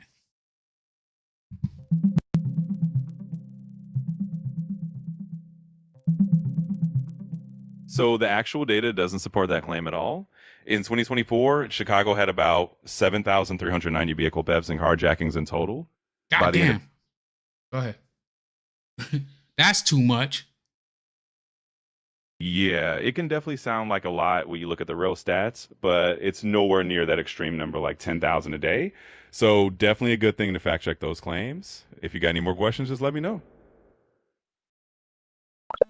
So in a year, it was 7,000 carjackings, or but he's saying 10,000 happened in a day. That's bullshit. And you absolutely listen. I lived in California for 4 years. I lived in the Central Valley. It was it wasn't nothing there. Wasn't far from Fresno. I used to be in Fresno all the time, and I ain't never see nobody get pew pew. I ain't never see a lot of that shit. And I went all through. I was the fool that when I went to California, I wanted to go everywhere that I seen on TV. So if I seen that shit on TV, I was going there. And I was highly disappointed. But I will say this. The only place, and I lived there for 4 years, that I ever went and I felt unsafe and I felt like, oh my God, this shit is rough. We got a new subscriber, y'all. Let's hit it up. Appreciate that. Was Oakland. When I went to Oakland, that's the only place I went to, and I felt like, oh shit, like this shit is rough, That was the only place I've been, and I felt like, yeah, I do feel like the Bay Area was, to me, was way rougher than goddamn to LA, in my opinion, I felt like it was like, that's the only place I've been at. I was like, lock the car doors, these motherfuckers crazy. Like, but other places I've been, I was like, like, but I also could say this, when it came to partying, when I was out there, because I was in my 20s, the best places I've been to party up was the Bay. I don't think, and especially for Cali, way better than LA, and y'all can take that how y'all want to take it. I partied in Hollywood, and I partied in San Fran, and in the Bay, and everywhere I was at in the Bay was turned up, and I had a great time, bro. Like, that was probably the best years of my life partying up north. All right, what they say, this the same guy who said there's nothing suspicious about the official story and what happened with. I don't trust him at all, man, but, First of all, wait till y'all get to his views on women, bro. His views on women is fucking outrageous. San Jose. I got people from San Jose. That's one good thing about being in the military. You meet people from all over the world. Somebody said something crazy in the chat that I had to get on them. Must have automatically blocked them. There's tons of immigrants out there. I ain't gonna lie. Like, I ain't been to the Bay Area in years, though. I need to go back, bro. I had a great goddamn time.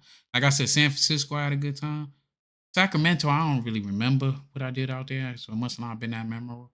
Tahoe was all right. I had some weird experiences in Tahoe. LA, I had decent times. I just felt it wasn't what it was. Like, I felt like it wasn't all it was cracked up, and it seemed older to me. It felt like the infrastructure, once you got out of downtown, like it was never really updated. But let's play this. I need some. It's in the thousands. It happens all the time. How many mass shootings committed by autistic SSRI white people? I don't even know. I mean, it's probably in the single digits in the last decade in the city. That's the difference, and everybody knows that. But you're really just trying to carry water for liberal ideology. It's an ideological position. No, I'm really not. I can absolutely say, yes, there is way too much black on black crime, for example, involving guns in Chicago. And black on white also. Yes, but there is way too much gun violence in Chicago, right? I mean, it's indisputable. I've got no problem saying that. The difference is I don't then lead myself into a thought process where I have to avoid all black people in case they shoot me. And you've already... That's my thing. You're right. It is too much black on black crime, and most black people would address that. But to act like it's no white crime and that the only ones committing crime is bullshit. To act like the immigrants is the only ones causing like stuff here is bullshit. Already conceded that you are a racist. So when people hear you then say, I don't want to be living anywhere near black people, they already have heard you say, I'm a racist. So they assume you're doing that because of people's skin color. I don't think you would probably dispute that, right?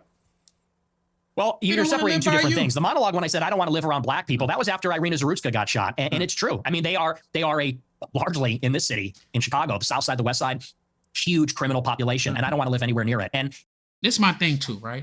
How come when, let's say a Mexican, because I'm tired of just saying black, let's say a Mexican person do something, we'd be like, oh, Mexicans, I don't want to be Mexicans are just a Mexican. But let's say a Hispanic person doing something, a Puerto Rican.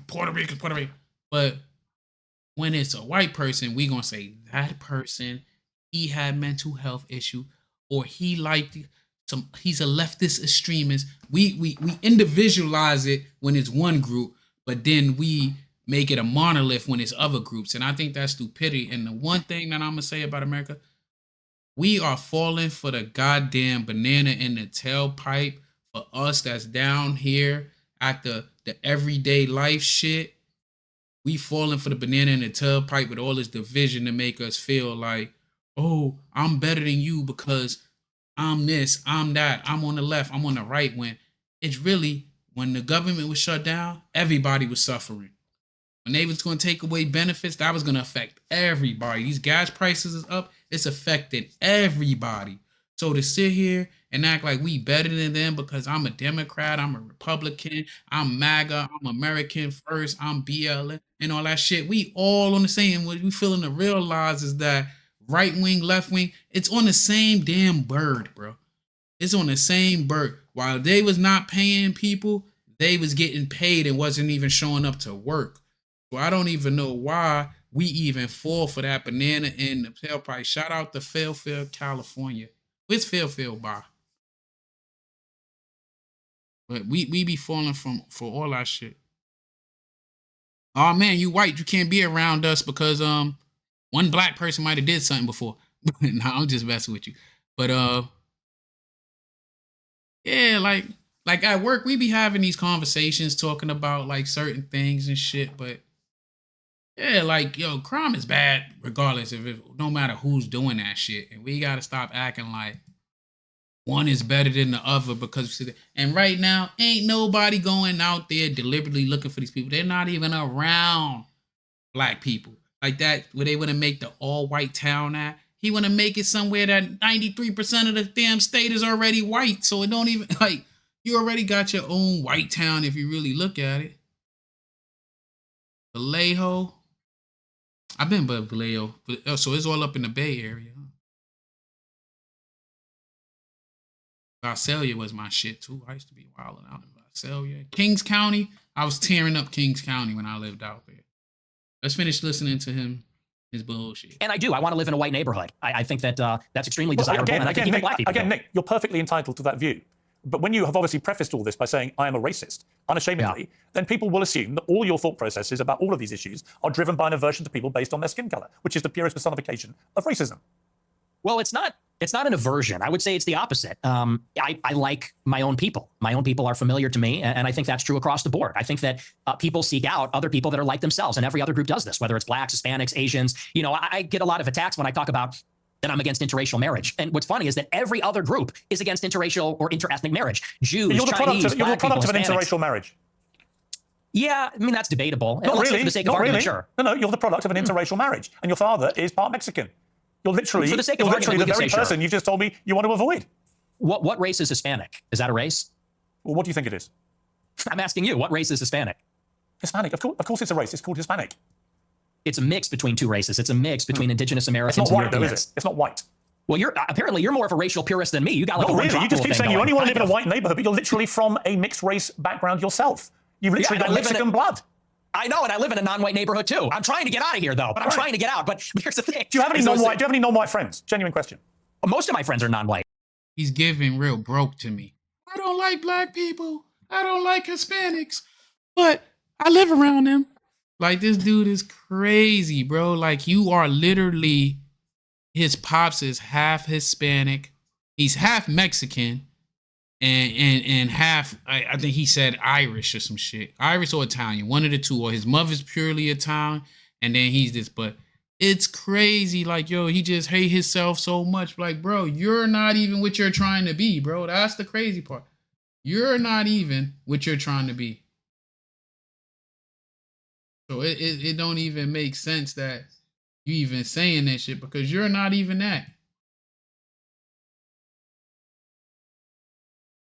Like that's just ridiculous. You're not even that. And then you hate interracial marriages, but you are the product of an interracial relationship.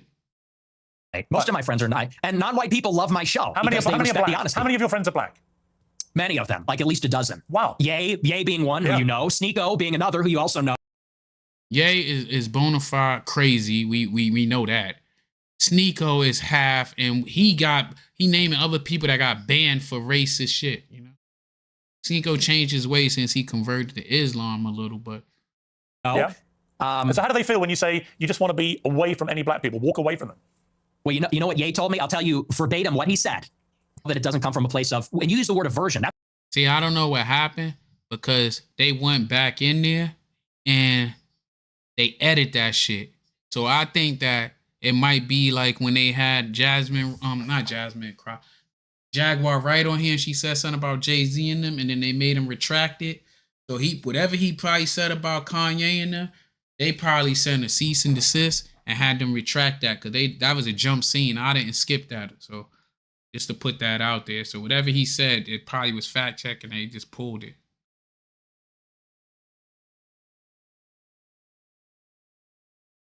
That's the first thing I'll actually dispute. Okay. It's not an aversion on the basis of skin color, because that would seem to suggest it's like a stubborn, irrational bigotry. I don't consider myself a bigot. I consider I'm sorry for stopping and going, but Digital Soldier, you were saying the exact. Wait till he get to the women part. You're gonna be shocked at what he say when you found out the epiphany about him, bro. Tell the truth. If you seen any previews of that shit, it ain't even proof that he actually prefer women in that manner, if you know what I'm talking about. But he's 27 years old. He don't know nothing about that shit. I'm 43 and I'm still learning. Myself a racial realist. I'm realistic about how the races are, and I speak provocatively about it. And I speak provocatively about our tribalistic instincts and tendencies as human beings. And I'm not a liberal ideologue that says that over time and with enough education, we're all going to see this great brotherhood where we're colorblind and everybody's the same. You know, I don't think that's ever going away. I think that race is real. It's not just skin deep. It matters to us and it matters to each other. And black people know that, and Hispanics know that, and Asians know that, and people like me that have partial Mexican ancestry, we know that too. And I think on that basis, we can have mutual respect and understanding, not aversion based on skin color. The reason I use the word aversion is you literally said that you should walk the other way if you see black people. That is an aversion to black people based on their skin color. No, that's called economy of information. That's economy of information. That's safety. And I said in the same monologue, if you watch it, it's like, I feel sorry. The problem is you clip the 10 seconds. I don't know if you watched the whole show, but in that monologue, I said, most black people are not violent or criminals. I said, and it's unfortunate that we're going to offend them when we turn and walk the other way. I said, but the problem is we don't know. We can't tell. And someone like Irina Zarutska, she sat down in front of a black man with her headphones in and wasn't paying attention because she was being a good liberal and said, I'm not uncomfortable by this. I'm progressive. Then she got stabbed in the neck. And I said, it's unfortunate that you would have to sit behind the black man to be safe. And if he's not violent or schizophrenic, he might be offended by that. I said, but I would rather offend him than die. How many deranged white men have committed atrocious acts of murder in the last 10 years in America? Proportionally, far fewer. Far fewer. How many? Do you know how many? You have a research team. You pull it up. You're very big. You're obviously extremely exercised by that one story, which was horrific for the record. That's like with old girl, that funny looking creature, just Pearly thing. She know all these like fake statistics on other demographics and their crimes, but don't know nothing about when they ask her, like, so how about this? They never can counter and be like, well, this many people did this and that never. Absolutely horrific, and should never. Wait till he get. I'm ready to fast forward to the part when he talk about the women, bro. Once you see that, you're gonna see the stories they've been saying about him this whole time. Never have happened. The person who perpetrated that evil act had a string of previous offences and should have been picked up more, and it should have been amplified more. I completely concur with all of that. But I just suspect you have no idea how many white people have committed similar crimes, do you? No, because I know it's far fewer from experience. Because it's like you said. Well, and hang on, and I would add to that. You know, Irina Zarutska wasn't the first one. That was also after Austin Metcalf was killed in Texas. Sure. After Carmelo How many times has it been perpetrated by white people? Well, hang on, let me finish my point. But you're implying that white people don't do this. And my point to you, Nick Fuentes, is of course, I never said white people don't do it. Deranged white people commit heinous acts. But you don't either know, you neither know nor care, or maybe both. Maybe you do know but don't care. You only seem to be focused on black people who commit crimes. And again, if you hadn't prefaced the whole debate about racism by openly conceding you are a racist, I could read other connotations into what you've been saying. But once you've said, I'm a racist, and then you only talk about black crime, I think people can watch this and they can say, yeah, he's a racist. And everything that he says about crime is driven through the prism of being a racist who judges people according to their skin color. Well, it's funny because it's quite on the contrary. And I said this in a similar monologue. You know, the problem is not that I wake up and I walk down the street and I see someone that doesn't look like me and it makes me angry. The problem is there's a pattern of behavior, which we've all seen. Blacks in America have become narcissistic, and they become narcissistic because they've been told they're victims of racism, they're victims of slavery. They've been told, really, there's no accountability. if they're rude, if they're inconsiderate, if they're criminal, they are told that they have no agency for their actions. They're being told, if you act in this way, it's because the white man made you that way. It's because the system's rigged against you. And so we've been telling black people this for a generation, and now there's no rules. Now they go, and what we hate to see as decent people, not even as white people, but decent people, even black people too, what we hate to see is rudeness, obnoxiousness, inconsideration, criminality, violence. And that's that pattern of behavior that we see all over social media. So just to be clear, you don't like black people who play the victim and are rude. Is that your position? I don't like that pattern of behavior. I know a narcissist. I see where this is going. Yeah, you're ahead of me. Turn this around on you're me. ahead of me, aren't you? Because when I said, what black friends have you got? You said, I am kind of black, aren't I? No, not that. You said, I'm not saying you. I'm just saying your choice of black friend is Ye, who is arguably the #1 black victimhood narcissist in America. Do you understand the problem? So he's your friend. He's one of the very few black people you want to be associated with, but he's the epitome of what you just said you abhor about narcissistic black people. I disagree. I disagree with you, and I'll tell you why. Because Ye, if you've ever met him in real life... I have, yeah. Okay, well, then you know. He's nothing but polite, considerate. Actually, he was very rude to me the last 2 times I interviewed him. He's a supreme narcissist, and he's also... You keep interrupting me. You're very rude. Are you black? I Because you're being very rude by interrupting me right apologize now. to you. I'm giving you a hard time, but I do Okay, want to finish my point. I do want to finish my point about Ye. He is a guy who, when I was with him, wanted to make sure that everybody was heard.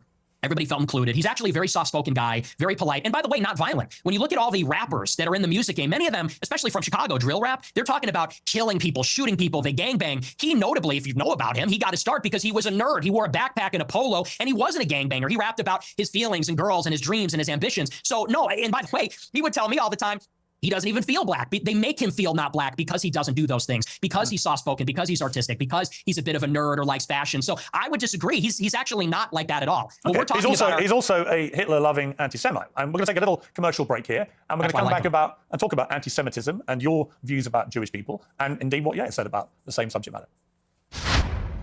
Angel Studios are back with a new must-see documentary. It's called Thank You, Dr. Fauci, and you're going to hear a lot more about it over the next few months. Award-winning filmmaker Jenna Furst digs into the origins of COVID-19, a possible bio-arms race with China, and claims about history's biggest public health cover-up. It's not a right-wing film or a left-wing film. It's a film about transparency, which is something we should all care about. Furst pulls over documents and interrogates scientists, intelligence professionals, and whistleblowers. It's being described as Oppenheimer meets Outbreak, and if you've ever wondered what really happens behind closed doors, you'll want to see it. Angel Studios is powered by its guild members, voting on real stories. You can find out more at angel.com/peers. Become a member, stream Thank You, Dr. Fauci, and be part of the conversation. Why all of this is raising the consciousness. Answered emphatically that you don't hate all Jews. Is that correct? That's your position? Yes. Okay. So I want to play you this clip. Well, I don't hate any Jews. Let me just amend that. I don't hate any Jews. Okay. Let's play this clip. The reason I've had it is because my opposition to world Jewry and Israel is rooted in absolute, uncontestable fact. We have the truth on our side. That's why we're winning. Because we are telling the truth about the historical antagonism between Jews and Europeans, between Jews and Christians. The theological, historical, racial, cultural, and political antagonisms between organized Jewry and the Christians, organized Jewry and Europeans. And the reason that we are winning that argument is because it's real, it's true. I can prove it, I can show you, I can name the names. I can show you the paper trail, the money. That is why we're winning. That is why all of this is raising the consciousness. When you say you have this opposition to world Jewry, I mean, it's one thing to criticize, for example, the Israeli government over what it's been doing in Gaza. I've done that myself. When you talk about world Jewry, I presume you're talking about the 15 million Jews in the world, and you are opposed to them. How does that square with your position that you don't hate any Jews? In my chat with the racism and all I join, I'm gonna block you, and I'm going to delete your messages. Thank you. Have a good day. Well, do you take issue with my use of the term world Jewry? Well, what do you mean by that? Would you take issue with it? Do you have a problem with that? Clarify what you mean by it. Well, it's funny you bring that up. The gaslighting's crazy because I use that expression on my show all the time. I say organized Jewry, world Jewry. And do you know that for like 30 years, the World Jewish Congress has an annual keynote called the State of World Jewry? Barry Weiss has given it. You can look it up. It's on YouTube. She gives the State of World Jewry address. But Nick, what do you mean by it? I mean, you have to talk about, there's a concept of Jewish peoplehood. It's the sense that they are part of a common nationality, a common tribe, a common people. And so where they reside in Israel, the United States or Europe or elsewhere, they see each other above or maybe on a different level alongside their nationality, their state, wherever they reside. If they're in Germany, France, the United States, they see themselves as part of a transnational nation, of an international nation. The Jews in America, the Jews in Israel, they identify as Israeli or American, but they also have something in common. They identify as part of a common nation, which I would say there's a world Jewish population. It's world Jewry. And world Jewry has representatives. There is such a thing as the World Jewish Congress, where they actually elect, it's democratic, all the local Jewish organizations elect representatives to represent proportionally the Jewish population in their area at the World Jewish Congress. And it's sort of like Davos. It's like the World Economic Forum, but it's exclusively for members of the Jewish nation that exists across the world. And so that's a real thing. And I didn't make that up, and that didn't come from 4chan. It's like I said in that clip, I read what they write. I read their books. I watch these speeches. I watch a speech from Barry Weiss. I pay very close attention. So that's what I mean by that. There is such a thing as it's a nation that exists across borders on a global scale. They're organized, and they have a national self-interest as that nation, as that tribe. So if you don't hate any Jews, what do you like about them? I like a lot of things about them. I think they're funny. I think they're smart. I think that they're pretty remarkable people. And as Christians, especially as Catholics, we say they're remarkable. And this has been adjudicated in Catholic doctrine for thousands of years. We say that they're a witness. He made Catholics look real bad. I grew up Catholic. He made Catholics look real bad. And they're trying to hide their racism behind being Christians. And that's go against Christianity. Treating people messed up goes against Christianity. But he changed his tune because we all know he's talking real reckless about that demographic. Now he's screaming a different tune now that he's on here. People. And so we actually, there's provisions inside of Catholic doctrine that says we need to give them special protections because they were a witness to Christ's passion. So, this is why you can't clip the show. You have to watch the whole thing. I say this repeatedly in interviews. I do think they're remarkable. By definition, they're exceptional people. It's just that there is a sort of natural opposition between them and Christians because of the theology. We believe that Christ is a Messiah. They don't. They have been a minority in Christian lands for thousands of years, and they have been pushed around and expelled, and they've been persecuted and segregated. And that's why there's a lot of paranoia. There's a lot of distrust. There's maybe some sense of chauvinism among Jewish people. So there is, like I said in that clip, there is an historical antagonism between these two peoples, between Christendom and Jewry, and that has always been the case in Europe. But I don't hate them, and I think I actually sort of understand them in a weird way. I think that because I've studied a lot of their politics, I think I really kind of know them in a way, and it doesn't come from a place of hatred. Do you have any Jewish friends? I do. I have many, yes. But that's weird because you said this. Jews and Christians have never been friends, ever. Not since Jesus Christ fought with the Pharisees. Have we ever been friends? Not since Saul was leading the charge persecuting the Christians. Not since the Roman Empire, not since the Middle Ages. Never. We've never been friends. We've never been allies. We've always been set against each other, actually. And even here in the United States, it was communist Jews who were the architects of both communism and the civil rights laws that are dispossessing white Christians of their land and civilization. The Jews and Christians have never been friends ever, except for you and your Jewish friends.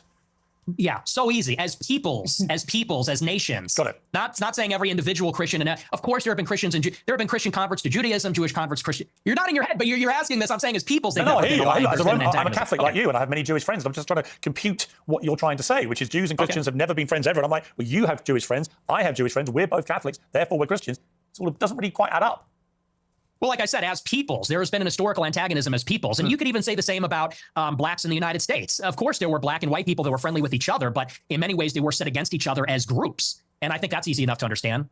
The reason that many people think you're anti-Semitic is that you have regularly downplayed the Holocaust, and in particular, the number of Jewish people who were murdered by the Nazis. It's been said that you believe no more than several 100,000 have been killed. And I want to play you this clip.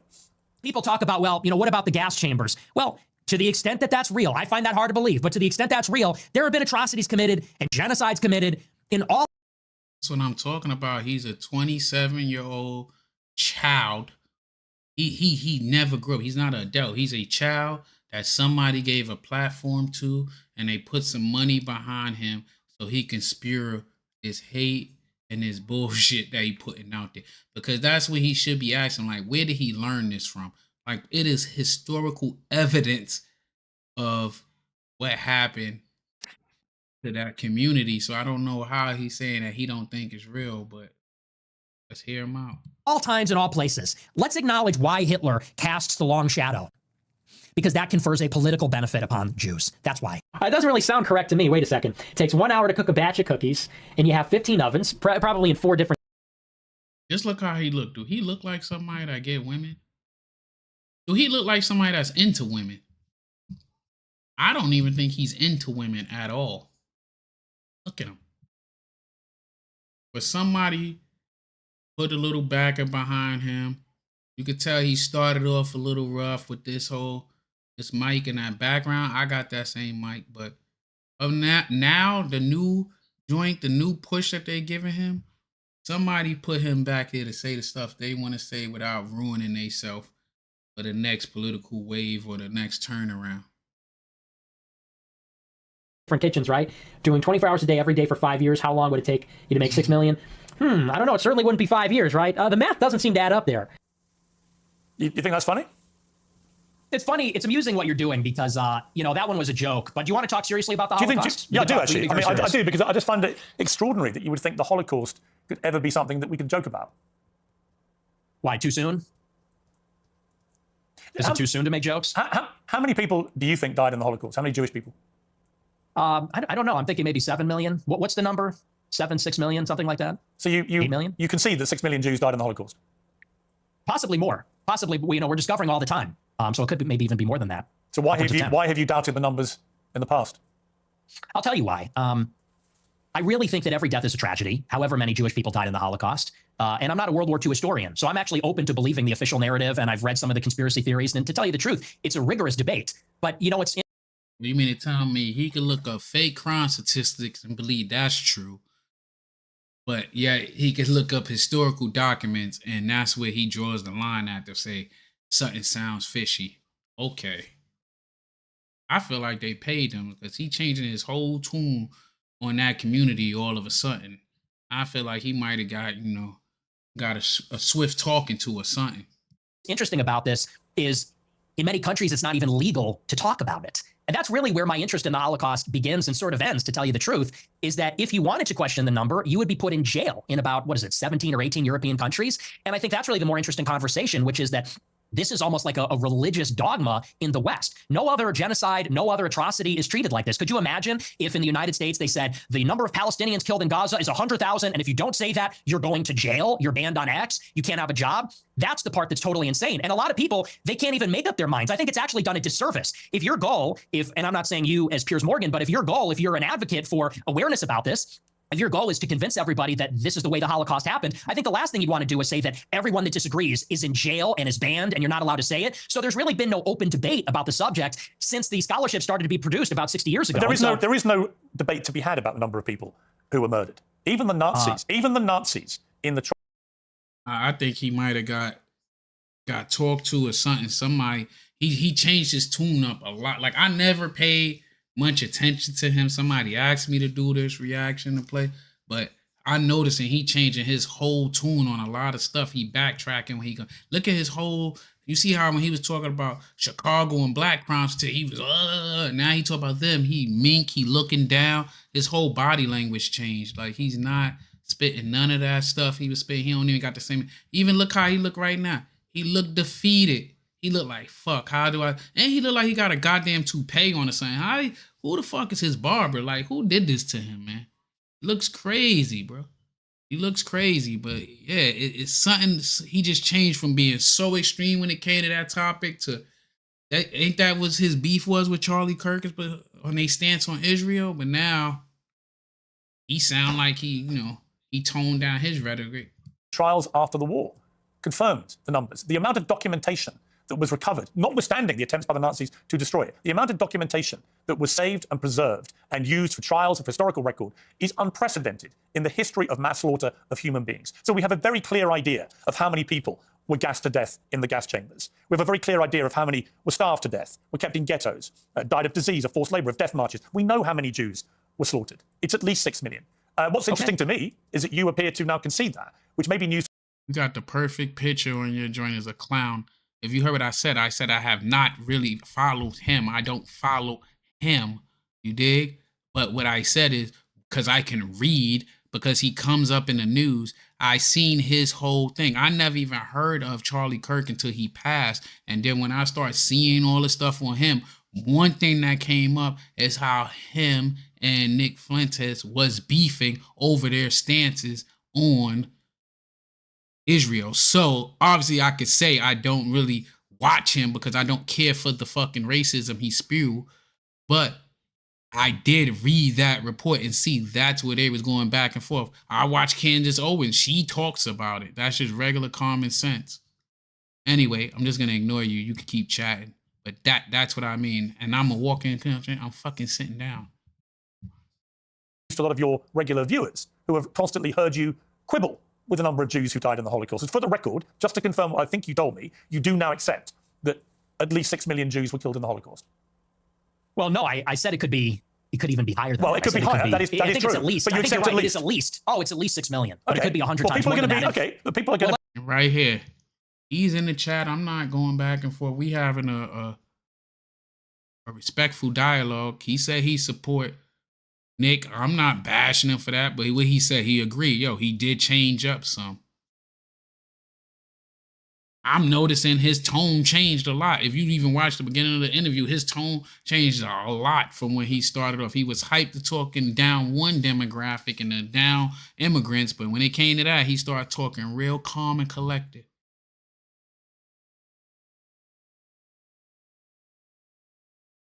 He tells the truth about my community. Okay, if that's what you feel, okay. Nice try, not gonna entertain you. Okay.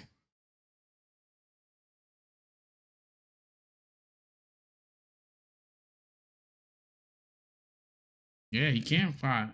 But let me respond to the rest of your question. Sure. What you're saying, I understand where you're coming from when you say it has been documented and there are confessions and so on. Let that speak for itself. But you don't see, your show is called Piers Morgan Uncensored. Yep. But the United Kingdom is censored and Europe is censored. And if you talk about these things, you will be put in jail in many countries. And I think that's where a lot of people start to say, well, if the truth is so clear and if there's such overwhelming evidence, why do you need to throw people in jail for disagreeing? And you yourself said, well, there is no debate. Explain this comment because I don't understand. The only reason you don't like Nick is because he tells the truth about your community and you're too frail. What do you mean by too frail? I'm 220 pounds. Work out every day. So what do you mean frail? But anyway, cool with you. I'm gonna stop entertaining certain comments unless you do a super chat. What's that? What up, everybody? I think everything is debatable. I think everything at least should be debated. And if the evidence is very one-sided, let the evidence speak. Don't throw people in jail. So do you think that Holocaust denial laws should be overturned? I don't particularly agree with Holocaust denial laws. I don't think people should be imprisoned. Okay. Well, because I have a blanket view now, which has evolved slightly actually over the years, that I have a blanket view that speech should not be criminalized. Right? I don't think nobody should be thrown in jail for speaking certain shit. I believe in freedom of speech, but I also believe it's consequences in what you say. But nobody should get thrown in jail. And I mean, that's what sets America aside from these other countries, is because we can speak our opinion and we can talk. But I ain't gonna lie, when they come to this topic, even in America, we all know if you talk certain things against certain, like you can say whatever you want to say about black people all day. Look at Yeezy. Yeezy talked all that shit about everybody. As soon as he said something about, a certain demographic, poof, he went from a billionaire to a crazy lunatic, wilding out places. I definitely don't agree with the censorship as far as that. People should be allowed to say what they want to say, and they should be then made accountable for what they say. If you have an employer, they can make a view about whether you are the right kind of person they want for their employment, as they would make a decision about anything else you do in life. So I actually believe that speech should never be criminalized. It's my personal view. I understand why in places like Germany, they have strong laws about it because they want to move on from what they believe was the most shameful moment in their history. I understand that. Do I want that in my country? No. Am I appalled by what has been going on with free speech in the United Kingdom in the last 2 or 3 years? Absolutely. It is ridiculous that people have been frog-marched to prison cells for stuff they put on social media. Right? So yeah, I do. I think what is more interesting to me about our exchange is I was not expecting you to go the opposite way. I was not expecting you to be so emphatic that at least 6 million Jews died in the Holocaust. And there'll be people watching this who I think will be very surprised by that, because you have built a reputation for being, if not a Holocaust denier, then somebody constantly questioning in a downward way the number of Jews who were murdered. That doesn't appear to be what your position is now. That's sad. No, and here's what I would like to see for my entire career. When I started my show, it started with a good faith inquiry where I was questioning a lot of these narratives and I said, what is the answer on the other side? But what I found is that the answer was criminalized. So when you would talk about anything regarding Jews, Israel, the Holocaust, you could be in favor of the official narrative on those things. If you went against, you were banned, censored, and in some countries jailed. And so I actually haven't made up my mind on that because that's not really a matter of interest to me. And there's a lot of analysis and scholarship on both sides of the issue. And I've read both sides of the issue. And honestly, unfortunately, it's hard to judge because there has never been there's never been a debate on it. And there's never been a debate because of the stigma, because of the censorship. And I think that leads a lot of people to say, well, what do they have to hide? Because you can say on your show, well, I'm personally against Holocaust denial laws, yet they still persist and the social consequences still persist. And I think that that is the anomaly. And people have to wonder, okay, Why is it that way? And what I said in that clip is the reason the Holocaust casts a long shadow is because it confers a political benefit upon organized Jewry. That is what they always fall back on. They cannot be criticized. They cannot be named. They cannot be talked about, lest there be another Holocaust. And no other tragedy is treated that way, and no other ethnic group has a get-out-of-jail-free card. Just play that. Anti-Semitism and Holocaust, you can do whatever you want and defend all your actions. That's the part that people are getting upset with. That's the problem. I don't know any right-minded person who believes that Jewish people weaponize the Holocaust for their own personal get-out-of-jail-free or whatever you call it. You don't know anyone that does that? That believes I'm that? sure there are some people that do that, but it's such a ridiculous generalization. You know, the truth is that most Jewish people have lost relatives in the Holocaust. In fact, I want to play you two clips. One is where you talk about Adolf Hitler. Hitler was a pedophile and kind of a pagan. It's like, well, he was also really fucking cool. So, you know, time to grow up. We're not children anymore. Am I right? Am I right? Am I right, boys? Am I right? Let's go. He was also really fucking cool. You regret saying that? Saying a fact? No, that's absolutely true. You think Hitler was very fucking cool? Yes, I do. And I'm tired of pretending he's not. Well, to be honest. This is the problem, you see. It's a bit like when you just say, I'm a racist. You're a racist who thinks Hitler's cool, but you're not anti-Semitic. If you're a Jewish person watching this, what are they thinking? I'll tell you what they're thinking, because I've got a friend of mine called Danny Finkelstein, who, when he heard I was interviewing you, he's a Times journalist in the UK, very eminent journalist here, and author, who wrote a book about his own family's experiences at the hands of Hitler and Stalin, because he also... Tell the truth, he say shit and don't, like, I'm not going to touch on that other shit, but he'd be like, I'm not a racist, but then he agree with everything that's racist.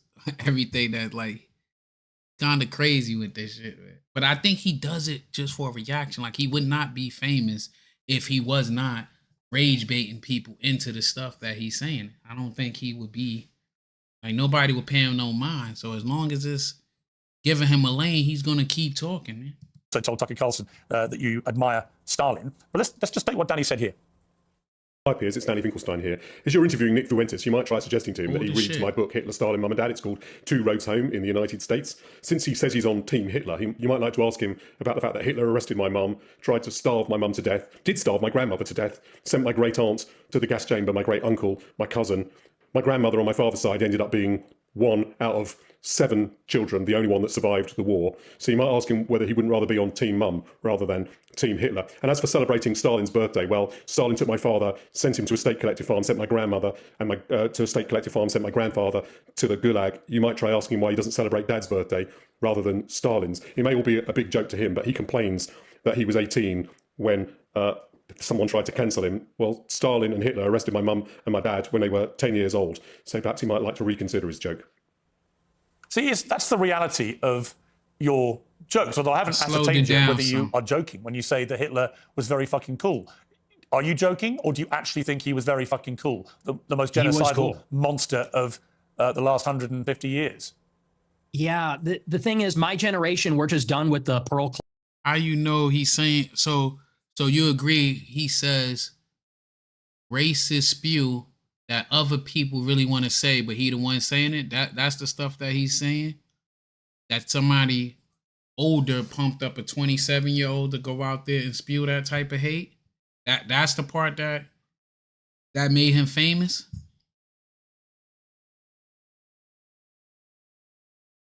Clutching, you know. You might be, but then your generation hasn't gone through what Danny Finkelstein's family went through. So maybe the pearl clutching has a way to go for families whose family members oh my gosh, were murdered. Yeah, we got all that. We, you know, me mom, like we're, you know, I don't even know who this person is. Why is this person talking to me? This old British guy is saying me mom got killed by Hitler. Because he doesn't find it funny when you say Hitler's very fucking cool. I don't care. He finds I don't care. I know you don't care. That's fine. You don't have to care. But he does care. Does that guy care about America? Does that guy care about me and my country and my family? No. He cares what you, a prominent conservative in America, has to say about Adolf Hitler. And what do you mean by Hitler is very fucking cool? Because I think he's very fucking a monster. Okay. And that's a clip. I think he's very fucking a monster. Do you hear yourself? Yeah, I mean, can we all grow up? I do. Can we all grow up? He murdered 12 million childish. People. He murdered 12 million people. What is very fucking cool about that? Tell me. The edits, it's just cool. The uniforms, the parades, it's cool as a guy. You look at World War II and it's fascinating and it's interesting and it's compelling. and it's cool. And, you know, we're just tired of saying these kinds of things. We want to talk like real people and give our honest opinions. And then we literally get an old Jewish guy from England who's going to say, oh, that's not very funny, mate. Me mom. And it's like, shut up. Like, you know, no one is in favor of genocide. So let's just get that out of the way. We're not in favor of a Holocaust or genocide. Do you think if half your family years ago, you think if half your family had been wiped out by very fucking cool Hitler, you'd still think he was very fucking cool? Or would you think that actually he was a despicable monster who murdered 12 million people, who targeted people because they were disabled or Jewish or Romani Gypsy or whatever it may be, and that he systematically destroyed people, incinerated them in gas chambers? Do you think that you would find it very fucking cool if your family had been through that? Or do you think you would find it very fucking disgusting? And perhaps... That's a good question. If y'all was the ones being discriminated against, and if your family had to go through all of the atrocities, would it be cool? Like it's always cool when you're not the one that have to actually go through that shit. Always cool. It's easy to say this, that, and the third when you're not the one dealing with that shit. And he's speaking facts. He get to say all the racist, disgusting, despicable stuff that you wish you can walk up to these people and say yourself, but it ain't that they too scared. Y'all cowards. You're not gonna say it to them people because you might have to deal with the consequences of your actions. That's what it really is. And then some of y'all not even in America. Like that's one point I agree with him. Y'all worrying about what's going on in Chicago and you living across seas somewhere. You're full of shit. You're full of shit. You do not care about what's going on over here, but watching us self-destruct. Moderate the number of times you laugh about it or want to joke about it or want to abuse someone like Danny Finkelstein, who's written incredibly powerful books about what happened to his extended family at the hands of the Nazis and your other hero, Stalin. See, my point to you, Nick Fuentes, is that in parts of this interview, you try to come across as moderate, but every now and again, the mask slips. And it slipped again here with what you say about Hitler. There's nothing very fucking cool about Hitler. We know that from history now. We know what he did. You've already conceded that he murdered at least 6 million Jews. So when you say he's very fucking cool, Jewish people watch this and go, this guy's disgusting. Why would he say this about someone who perpetrated such an evil? And what's the real answer? Why do you? Is it just for clicks? Is it for money? Is it just for fun? For shits and giggles? What is it? What motivates you to say something like Hitler was very fucking cool? It's for this. It's for all of this. And the lack of self-awareness is amazing. You're a boomer. You're a 60-year-old boomer. And we've spent maybe 3 minutes on you saying, he's a really fucking monster. He incinerated people. This. And I'm sitting here saying it's not that serious. It's not that deep. And not that what serious. I'm getting at. Not that serious. Do you want to say more about he's a monster? You're not kids yourself anymore. You're not a teenager. So he was so heartbroken about the lady that got attacked on the train, and that's why he hate all the black people and want to stay away from black people. But the Holocaust is not that bad. That's literally what he gonna say. It like he bring up 2 incidents that happened over here that made his whole outlook on being around black people and us is so terrible. But he's cool with the millions of people that dude just told you how his whole family was abbreviated, and he like, who the hell is this talking to me? But he's cool with that, but he wasn't cool with a lady that got attacked by a mentally ill person.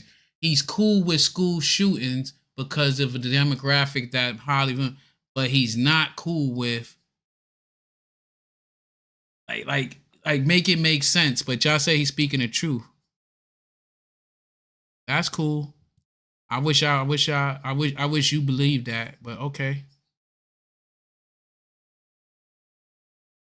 I know. Right, you're nearly 30, to be clear. Yeah, okay, you're a fully formed adult who has a brain, right? And at some stage, that brain is taking you off these rabbit Is this an warrens. interview or is this a lecture? Can I respond to what you're saying? I want you to explain why you think it's fine to say how fucking cool Hitler is and to dismiss the very powerful 90 seconds from a British journalist who'd lost a lot of family members to the Nazis in such a callous, dismissive manner.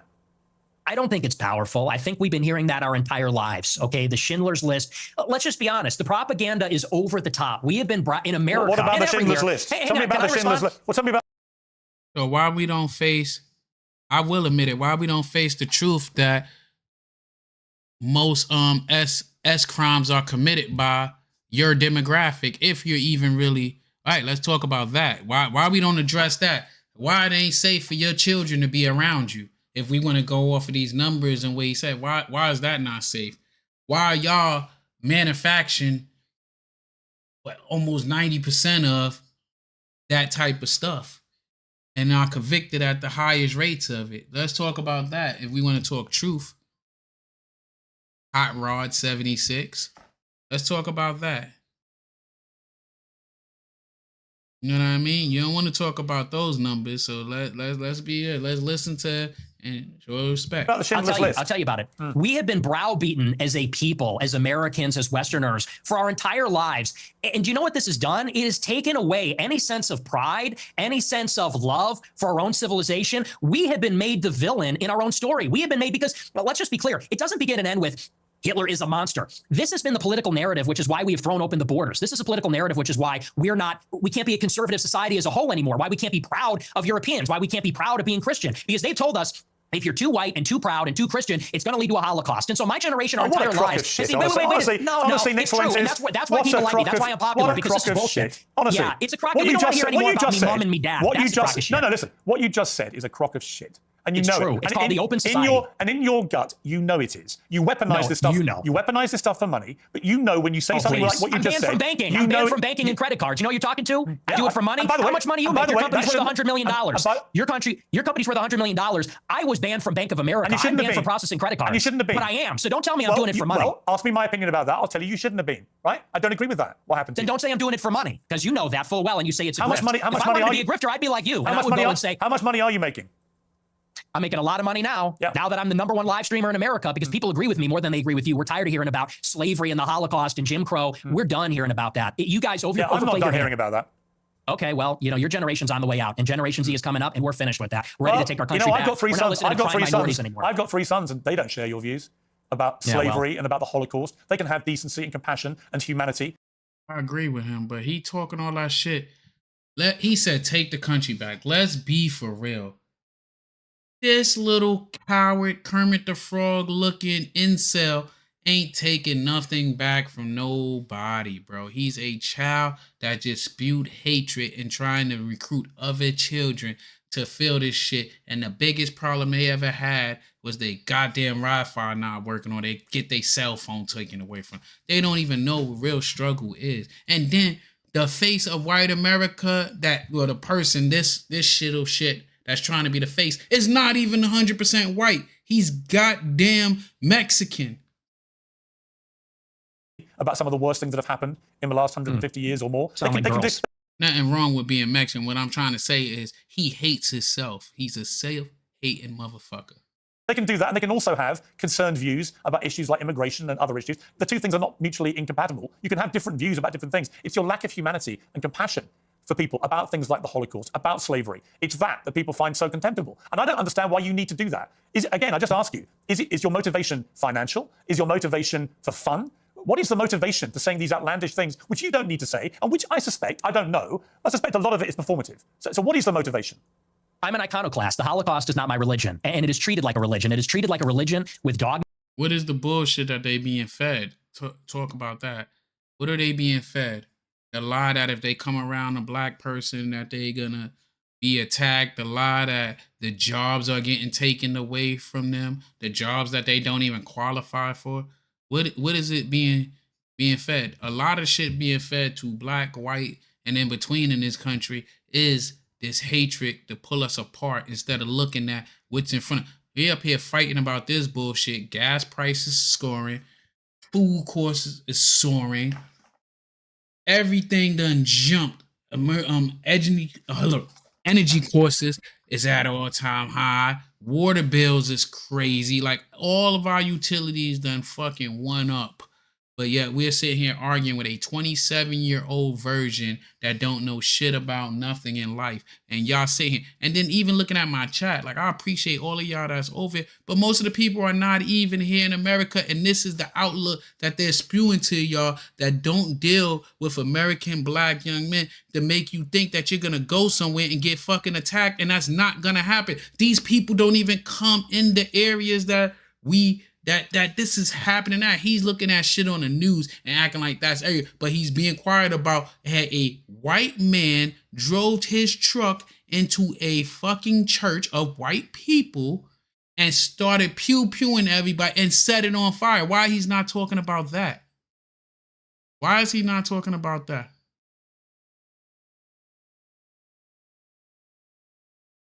With blasphemy laws, and that secular religion says, and you say that's a crock of shit. It's intentional. It's called The Open Society by Karl Popper. It's by these architects of the liberal order after World War II. They got together and they said, how can we make sure that Hitler never happens? How can we make sure that totalitarianism never happens again? And they came up with a consensus, which is that we need to take down nations, religions, fathers, the authoritarian personality. We need to be empathetic and altruistic. We need to be diverse and pluralistic. And that experiment isn't working. And I'll tell you the truth right now, and you can laugh at this, you can scoff at this, our people are being genocided in our country. 50% of the live births in the United Kingdom and in the United States are non-white. In 100 years. I've been to Chicago. I even did boot camp in Chicago. Got friends from Chicago. You go to Chicago. I'm not scared to go anywhere. I go everywhere. And I go by my damn self. I'm not scared to go around people. Everybody's talking about, go to Chicago, go to Chicago, go to Chicago. First of all, I'm a registered, owner. And second of all, like, I live here. My neighborhood is very fucking nice. I live around like a multicultural, multi-racial area. My neighborhood's very fucking nice. I've been all these places. Y'all worrying about Chicago. It is 49 other states and we have U.S. territories too, but y'all always use Chicago. What about the rest of the world? What if I go around these other places that predominantly, the other color and children are getting touched? Why y'all don't talk about that? So like, y'all makes no sense. And then if you're not even in America, why the fuck do you care about Chicago?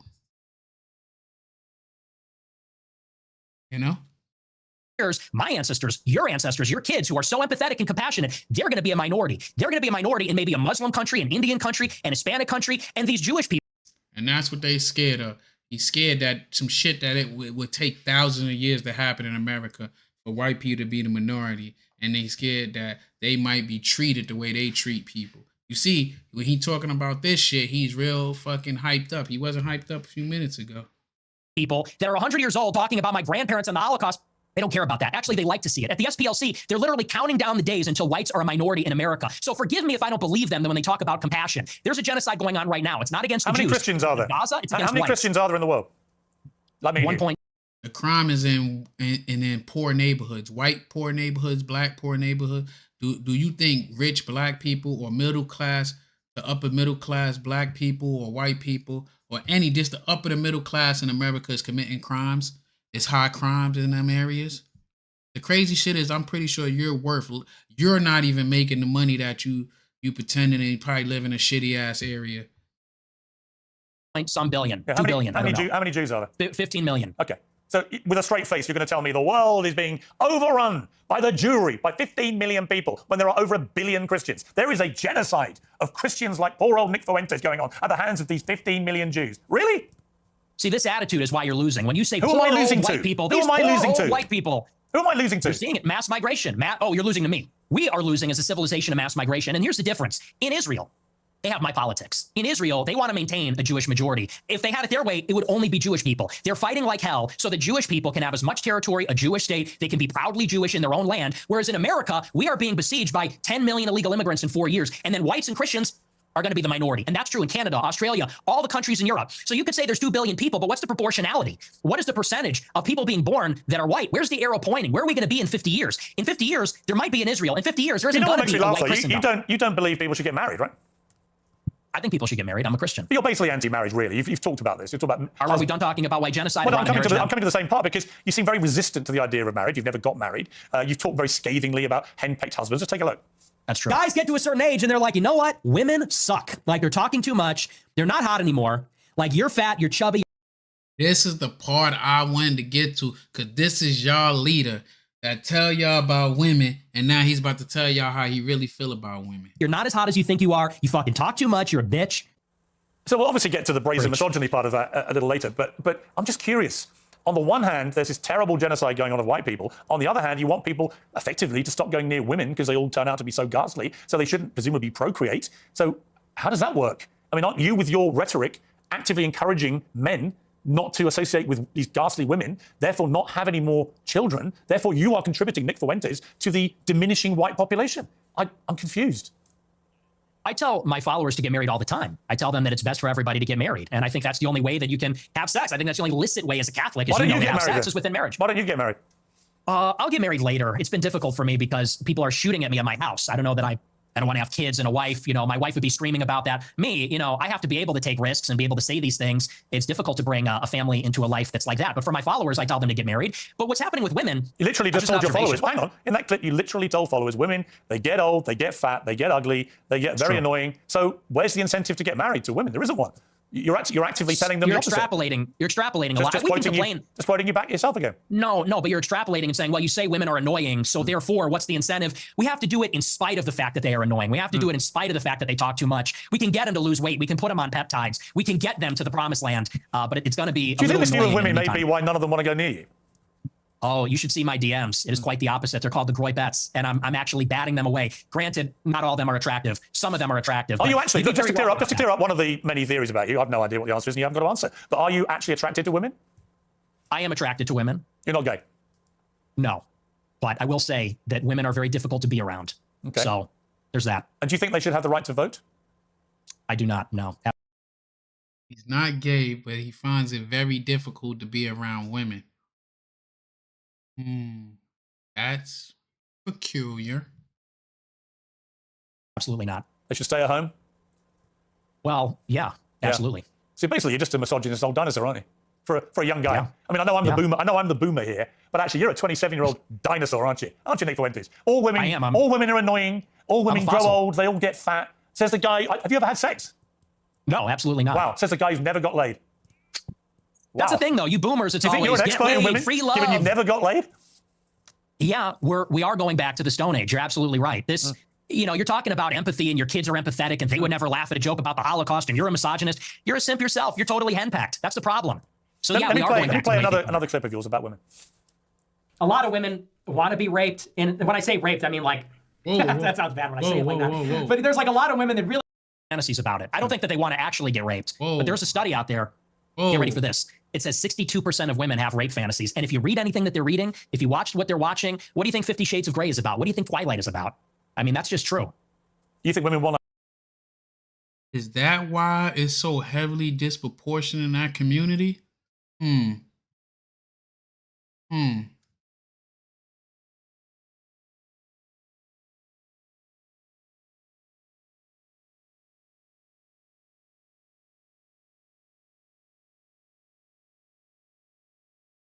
They would never laugh at a joke about the Holocaust and you're a but it's true. Do you think your views on women might change if you actually ever had a relationship with one or had sex and actually had a proper relationship? a lot of women want to be raped. But it's true. Do you think your views on women might change if you actually ever had a relationship with one or had sex and actually had a proper relationship? I mean, people say the reason you're so angry about women is you're basically an incel. Well, I'm not angry about it. You sound very angry. You sound very, very angry about women. They get I'm passionate. It's an issue I'm passionate about. You're sounding very bitter about women, as if women have done a terrible disservice to you. But when you don't have relationships, you don't have sex, when are they doing these terrible things to you that's made you so hateful towards women? I'm really curious. Was that? I don't think that was a hateful clip. I think I was laughing. I said they want men to beat the shit out of them, and that's just true. I mean, when you look at the state of modern women, all they do is. No women want that bullshit, but this is the type of stuff that I said. He speak this shit, and the younger generation hear him, and they think that's the thing to do. That's cool, and that's when nobody wants to be abused. Ain't nothing cool about abusing no fucking woman. Ain't nothing cool. Like, I ain't never meet a woman that tell me I like to get that type of stuff happening to me. That shit is ridiculous. But this is, y'all talk about he spit facts, he spit the truth. What truth is in that? The women that's in here that's sitting back, tell me, do y'all think that shit is true? That you want to get this us beat out of you? Come on now. Lay in their bed, doom scroll, they're chilling out. They're getting a little fat. It is what it is. I don't know what the average weight is, but they're getting a little heavy. And any guy that is playing the field these days will tell you that. I mean, and I know a lot of the Chads. I am an incel. I'm friends with a lot of Chads like Bradley Martin, Clavicular. They agree with me. You know, there's sort of like this alliance between the guys that don't have sex and the guys that get the most sex. We know what women are about. It's the guys in the middle. guys like you in the middle. It's the beta male orbiters that say, she's amazing, you're a misogynistic pig, because I don't know what that is. I guess well, let me explain to you what I think it is. I think when a 27-year-old guy who's never got laid, never had a meaningful relationship with a woman, says that women shouldn't be allowed to vote, they should stay at home, that all they do is fantasize about being raped and being beaten up, that's what they want, that they're annoying, that they get fat, that they get ugly. That's a misogynist. Now, you may not understand it because your knowledge of women is so incredibly tiny. I ain't gonna lie, old boy, you got some serious issues too that you think that shit is cool. Nobody, them women are not sitting around. Maybe that's the women of your demographic that you be around in that trailer park, but nah, that's not a thing, bro. But actually, you are the... They be having dreams of getting dominated by the same black men they don't like. Let's talk about that. And then the crazy part is they husbands pay to watch their wife get satisfied too, because, you know, but y'all listening to a version that ain't never been in a relationship that admit that he's an incel that does mad suspect shit. Y'all listen to him give you advice on women and what women like, and he don't have a woman, don't be around women. He said he finds it extremely hard to even be around women. So how he know what their fantasies is or anything when he don't know how to interact with a woman? Do that fucking make sense? The embodiment of a misogynist. It couldn't be clearer. And if I was, in a way, you have the deep-rooted misogyny of some of the actual boomers I know. Yeah, here you are, 27 years old. And most of the current studies show that a lot of men are really disenfranchised from society, no longer have physical relationships with women if they've ever had them, never associate with women, and build up instinctively misogynist views about women. And I fear you're in that position. You're just a bit of a lonely guy who wants to get laid and can't for whatever reason. And it's made you bitter about women. And I don't know where that's come from, but it's fascinating. No, see, here's the thing. First of all, you're very caught up in the labels. It's always, you're a racist, you're a misogynist. You said you were a racist. Nothing to me. Oh, hang on, can I respond? You gave yourself the label. What is this? You said, I am a racist. I didn't give you the label. Okay. You said, Fuentes, I am a racist. Calm down. Calm down. Did you or didn't you? It's okay. Did you? Yeah. Okay. But so I didn't give you the label. You did. Why are you yelling at me? Because you're trying to infer something that didn't happen. You said, I gave you the label of being a racist. No, you did. You said, I'm a racist. You gave yourself the label. You're going to have to tone it down a little, all right? You're going to have to bring it down a notch and relax. This is just an interview, okay? Please calm down. All I said is you're hung up. I didn't say you gave me that. Maybe I did. You did. But here's what I mean. What I mean is you're just hung up on proving you're a misogynist. Okay, you're a racist. Okay, you denied the Holocaust. And I'm not about the labels, you man. Didn't deny I'm the just Holocaust. past that. As I said to you, look, Nick, I just wanted to go. Only people I ever heard that say I don't like labels be people that's, into that alternative life. Well, I can't even say alternative. That's into that lifestyle, but they don't want to come fully out and admit that they into. Most of you hear like women that's into that lifestyle on the low. Them DL women, they say they not into labels. He's saying all the signs of somebody that's into that shit. Which I mean, if he is, he is. Yeah, I mean, he probably lose some of his supporters. We look at him as that shit anyway, so it don't matter. Yeah, but I'm about to kick you out of my chat. I ain't with none of that fucking SA shit, bro. Go over the stuff that everyone uses out there about you and get you to respond. And we are getting, I think, a long way in this interview. Right? Okay. You didn't deny the Holocaust. You accepted there's been a Holocaust of at least 6 million Jews. I'm a maximalist. I'm a Holocaust. That is significant. You did admit you're a racist, and you have spelled out a thought process about women, which is the purest definition of misogyny that I've ever seen. And you said you're not gay. So we're getting somewhere. Yeah. Well, look, and I own the labels, okay? But I just don't care that much about that. That's fine. I feel like the whole, I'm not saying this is like a weird... I'm not saying you have to care. Nick, you don't have to care about any of it. I promise you. Right? That's not why I got you on the show. I wanted to give you a fair crack, which I think I have. We've gone over a lot of stuff. We've got a bit more to go on. I genuinely don't think I've ambushed you with anything you couldn't have been expecting. No. I don't think I've been overtly hostile. In fact, when you've asked me to calm down, I've calmed down. I don't want to have a hostile, angry, shouty match with you. I simply want you to spell out exactly what you've meant about all these things, and people can then be the judge of them. So let's take another break, and we'll come back and talk about Donald Trump, Tucker Carlson, Candace Owens, and others. Christmas is peak time for online shopping sprees, but that also means it's peak time for hackers and data brokers. But you've grown increasingly disillusioned, I think it'd be fair to say. Let's play a recent clip from you about Trump. We played this game in the first term. We're 10 years in. And you still have these people, I hate to say it, but they're just like in denial. And they're like, okay, everybody, let's all go on Twitter and let's tell Trump, don't screw over your voters. Okay. Hey, Trump, don't hire John Ratcliffe in the CIA. Like, what are we doing? We lost. It's over. The time to make demands was during the election when he needed the votes. He's a lame duck president. He doesn't need anything from us. He's not even on Twitter. He's on Truth Social. So what are you talking about? We're going to all rally and tell him, don't hire yet another neocon? Now, over the weekend, you posted this on X. You said performative cruelty is the perfect phrase to characterize the Trump admin and the mood of the MAGA movement. In order to compensate for his compromises and failures, Trump has to fall back on mean-spiritedness to appeal to the basest instincts of its followers. It's really sad. I mean, do you think you're the best person, Nick Fuentes, to lecture people about performative cruelty? Why? Are you accusing me of being cruel? Is that what that is? Yeah. How am I cruel? You're cruel about black people. You're cruel about women. I mean, you're cruel about a lot of people, and you're very performative. Okay. I don't think I'm performative. If anything, everyone else is performative. I'm authentic. You know, whatever you want to say about me, it's real. It's from the gut. But yes, I do think it's performative. And what I mean by that is, you know, when they're doing the deportations, they know the deportations are not where the base wants them to be. They deported, the figures are disputed, but from my data, it's 300,000 in the year, which is not a massive deportation. They know the base is unhappy with that. So what do? The deportations that they are carrying out, they do a big spectacle and they arrest everybody and they film it and they put a hype at it. And there's a meanness in there. They played that song.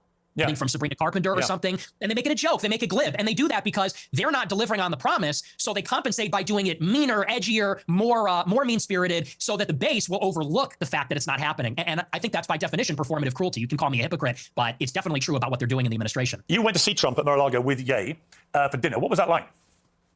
It was very interesting. They're my two heroes. Ye is my hero. Trump is my hero.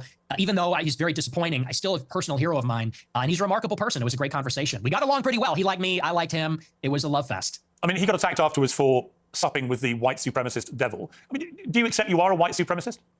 No, absolutely not. You don't think white people are superior to black people? No, I'm a Christian, so I believe everybody is equal before God. Including women? Yes. So you give women equal rights, then? No. Great. No. Great. Okay. So you just talked a little bullshit, didn't you? No. Why are you like mad about this? No. You want women to be treated equally before God, but you don't want to give them equal rights. Yeah, because women and men are different. Do you believe there are two genders? It's your view. Do you think there's two genders? I do think there are two genders, yes. Okay. And so you mean there's distinction. There are two distinct genders. I think we should all have the same rights to... Well, if they're meaningfully distinct, biologically distinct, and they have different social and biological roles, I think it would follow that we would treat them a little bit differently in the law. Do you think the Catholic Church's teachings reflect that? I do. Yeah, there's no female priests. Have you ever seen that? Do you think that the Catholic Church thinks all women should be deprived of the vote? Yeah, I think so. No, they don't. I think they do, yeah. You think the Catholic Church position is women shouldn't be allowed to vote? I think so, yeah, but I'm not positive. No, it's bullshit. Oh, it should be. It should be. So if you were Pope, that's what you do. You could be Pope because you're celibate. That's true. And I'm also from Chicago, like the Pope. But look, I mean, women, it says in the Bible that women have no authority over men, and they can't teach men, and that's why there's no female priests. There's a lot of things in the Bible. I mean, do you take every word of the Bible as sacrosanct? Well, yeah, it's inspired scripture. That's all of it. Is sacrosanct. A theological debate. Well, it is Catholic doctrine that women should not lead and teach. I mean, you're not interacting with what I'm saying. Why can't women be priests? They should be. Okay, well, you're not Catholic. That's not a Catholic position. I'm a Catholic. Many things I disagree with the Catholic Church. Okay. Well, that kind of is contrary because the whole basis of being Catholic is accepting. Yes, it's accepting the authority of the pontiff. You can be a member of a religion and disagree with parts of that religion. Perfectly reasonable. You could be. Well, yeah. I mean, you could say that, but it wouldn't be true. If you're an extremist, you can't. Okay. Obviously, you never deviate. That's just not rigorous. You never deviate if you're an extremist. But even the Constitution's been amended. Was it 27 times? People talk about this sacrosanct document. It's been amended 27 times. Goodness. Yeah. Oh my. This is not rigorous intellectually. This is very. This is tabloid fact. Theology. Okay, but it's fine. Where were we? We're talking about Trump. Somehow we got into Trump. You're white knighting for women's rights. On Trump. Well, I think women should have the same rights as you and I. You don't. That's fine. Put on the pink hat, bro. Put on the pink hat. We're waiting. What's the pink hat for? For the march, for the women's march. Are we going to see you at the women's march, protesting for women's rights and all that? I think women should have equal rights to men. Period. You carry tampons in case your female friends get a period or something? Like, it's crazy. I'd have no problem giving a female friend a tampon, would you? I don't suppose you've ever seen a tampon, have you? Gross. Absolutely not. You think tampons are gross? Yeah, they're filled with period blood. Yeah, it's kind of gross. Wow. Are you into that? You like that? You have a lot of tampons? I don't think you've ever seen it, have you? I've seen them. I've seen them before. You've been that close to a woman? Really?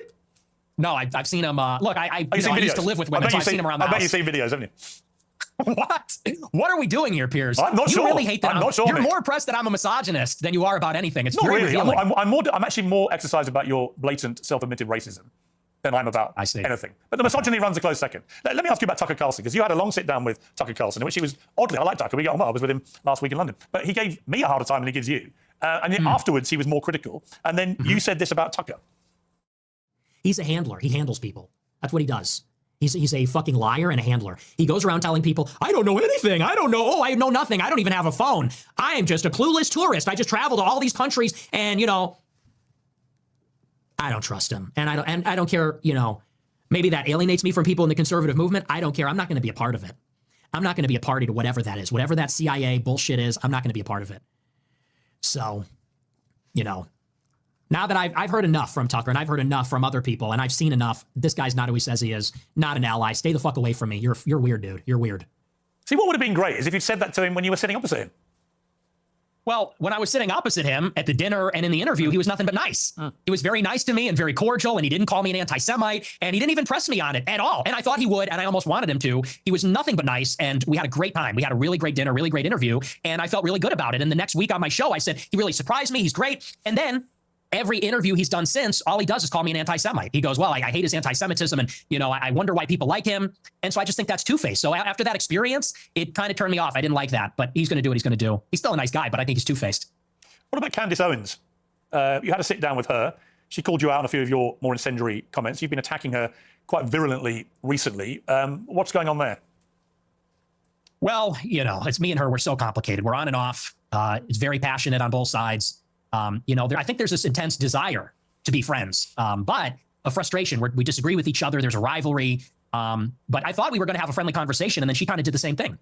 We're going to go on a show during the war with Iran. We're literally in the middle of a war. And she texted me the day before the United States bombed Fort O. And she said, would you like to come on my show? I said, absolutely. I said, is this going to be about Iran? She goes, I don't do setups. I said, yeah, let's do it. I come on the show, and then she's like got this weird hostile demeanor. She's doing the clip thing. Then she puts it behind a paywall. It was ridiculous. So that really was not nice. And then I think this whole Charlie Kirk thing, I think she's gone insane. I think she's absolutely lost her mind. So I feel sorry for her husband. What did you feel when Charlie Kirk was assassinated? Where were you when you heard about it? I was at my house, and a friend of mine who was actually at the event texted me and said, Charlie got shot. I said, who? He said, Charlie Kirk. I said, oh my gosh, that's terrible. And honestly, it was devastating. I didn't like Charlie Kirk at all. And we had an intense rivalry, and he hated me. But honest to God, I was devastated. I was emotionally affected by it. I didn't even do a show that night because I was beside myself. So it was rough. I mean, it was hard to watch. When you say you were beside yourself, I mean, you hated him. I don't hate anybody. I didn't hate him, but I really didn't like him. I intensely disliked him. And he called you vermin, didn't he? He did. Yeah, he hated me also. But you were still beside yourself when you heard what happened to him. I was. I thought it was disgusting what was done to him, and it was tragic, and it was horrifying. Do you fear an attack like that on yourself? Have you upped your own security because of this? Because your profile's got exponentially higher since what happened to Charlie Kirk. I have increased my security, and but you know, something similar like that happened to me. Someone came to my house with a gun about a year ago, almost exactly, trying to kill me, and he was shot and killed in my alleyway. So I've had increased security for a while. It's a bad time out there, and I do believe it was a left-wing person that killed him. I think it was a left-wing person that tried to kill me. So yeah, I take it very seriously. Elon Musk said on his X platform that you're a Fed, that you're a paid-up hire of the government. Is that true? No. See that? 100. You've never worked for the government in any capacity. I've never talked to federal law enforcement. And actually, I've testified to that fact under oath when I was subpoenaed by the Congress. People leave that part out. But I got subpoenaed, I think, in January 2022, I think it was. And I was deposed by the subcommittee, the House Select Subcommittee on January 6th. And they asked me, did you speak with any federal law enforcement? And under oath, I said, no, I've never had contact with them. I've never turned over devices. So no, absolutely not. There's been footage that's come out again this week. This is you at the January the 6th riots. Let's take a look. It appears we are taking the Capitol.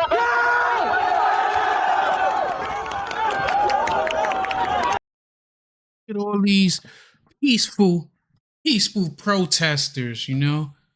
These peaceful people that they just be hanging out places and people just bother them for no reason. Be marching and don't relax, never relax. Break down the barriers and disregard the police. This Capitol belongs to us. No! The police are evacuating the Capitol. Politicians don't relax. Story out of the people's house. You're heard there shouting down your loud hailer, break down the barriers and disregard the police. The Capitol belongs to us now. What did you mean by that? I think it's pretty self-explanatory. The Capitol belongs to the people. Disregard the police. So you don't support law and order? No, I support law and order, but on that day... He only support law and order when it comes to Chicago, you know? To Chicago inner city, not when he's out there at the Capitol, you know? That's the only time he supported. The police were brutal. The police killed somebody, Ashley Babbitt. And, you know, they were throwing people off of the rafters. They killed multiple people. So when disregarding the police is the first step to anarchy, isn't it? Well, I think the first step to anarchy is when the government rigs the election, which is what happened. That is when the government loses its legitimacy, and its enforcers, consequently, do also. Well, the government didn't. 2020. There's no evidence the government rigged the election. You know that. You're a bright guy. Well, let's talk about it. You want to talk about the election of 2020? Yeah, I think Trump lost it fair and square. I think he fought the wrong argument about the stolen election. I've said to him, to his face, I agree. The argument he should have said is that the deliberate suppression of things like the Hunter Biden laptop scandal from the media, by social media, by big tech, was actually a deliberate attempt to subvert the result of the election. And that's a much better argument because it's undeniable. When the New York Post that had that exclusive were basically shadow banned off all social media for the 2 weeks before the election, that was an absolute disgrace. And if I was Donald Trump, I would focus on that as being my main argument that that election was slanted against him. When he goes off into saying that there was widespread rigging and voter systems were wrong, we've litigated all this now through various court cases. Various Republican judges have ruled there was no rigging of that kind. In fact, the American election system is accepted by most people around the world as being one of the best in the world, one of the most reliable. So I just think he fought the wrong argument. If he said the deliberate suppression of damaging stories to the Bidens, which could have swung the election, was outrageous and unacceptable, I'm 100% behind him. But by building this spurious argument that it was all rigged through voting systems and so on, he lost me. Well, I agree about the voting systems, but, you know, when they went into the machines, I think that was ridiculous. However, what has to be accounted for is that in 2016, 35% of the votes were cast by mail. By 2020, it was 70% because of the pandemic. So you double the amount of votes that happened by mail. They called it in-person early voting. They called it a variety of different things. And the other thing that they changed is they solicited the mail-in ballots. So they sent ballots to people's houses. And once you do that, I mean, you have absentee balloting normally, but it's a process. You got to give your social security number, your ID. They send it to you. There's regulations in place. This is an election where they double the amount of mail-in votes, and they sent ballots to people's houses. And when you do that, you break the chain of custody. So they send the ballot out, and then they tell people return it at a 24-hour ballot drop site that's unsupervised. There's thousands of them, and they're going to hope that all the ballots that find their way into these drop boxes were filled out by the person that the ballot was intended for. And I know that didn't happen. I'll tell you why. My uncle has been dead for 26 years. He got a ballot in 2020. It was mailed to my parents' house. And you know that was happening in nursing homes. You know that was happening in apartment buildings. But you also know that every independent body that has looked at this has concluded there was no widespread rigging, that it was a free and fair election, and Trump lost. And the bottom line is he should stop going on about it anyway because he won back the White House in 2024. By your, okay, well, as you have been so keen to tell me, move on, right? No one wants to look back too far. That's a separate argument. I mean, you can say that he should stop talking about it, but whether it was rigged or not is actually relevant to what happened on January 6th. Because what happened on J6 is people were outraged about it. People was outraged because they fucking lost fair and square. They lost. Only reason why I think they believe it was so rigged because it was probably rigged for him to win in the first place.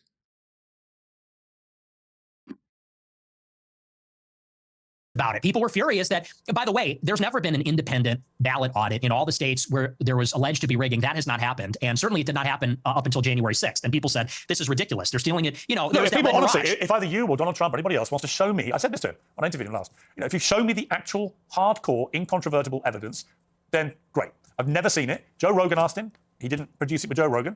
It's just never been produced. But look, I don't want to label the point on that. So I suppose the more interesting question now, as your his face, that boy under pressure, he start swallowing hard. He under pressure, man. influence rises in the conservative movement in America, and there's a lot of splits going on amongst MAGA over a number of issues. And about you, and you know this, is your split with Trump irrevocable? Do you feel now, as we head towards the year of the midterms, that it's time to now look at who his successor will be, and who do you think that person should be?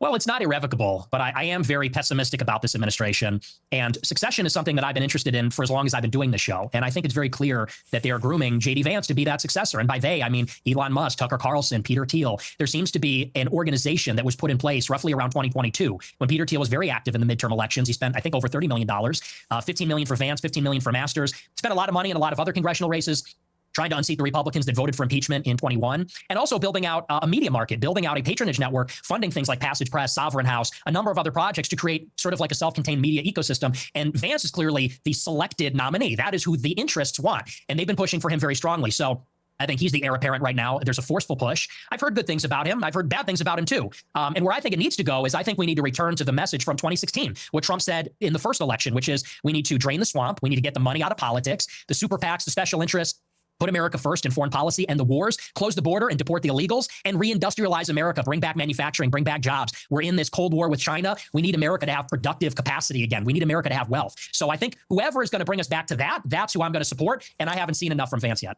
You called J.D. Vance's wife a Jeet. What does that mean? It's a slur for Indians. Why would you use that? Well, you want the honest answer? Because you're a racist? No. There's actually a different reason. The reason why I said that, if you watched the whole show, did you watch? You're a racist. That's the reason why you said it. That whole show about but you've admitted you use that slur. I'm just curious why you would use that about a woman with her heritage. I'll tell you, there's a really important reason why, and this is why context matters.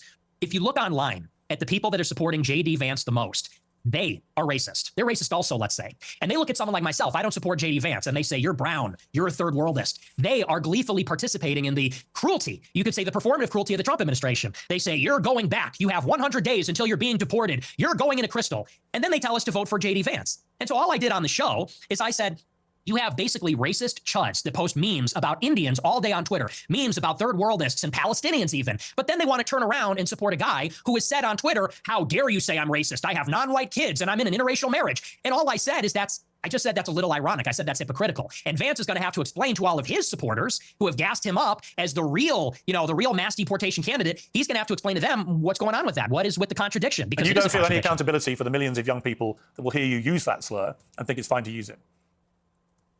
No, I think that's ridiculous. Okay.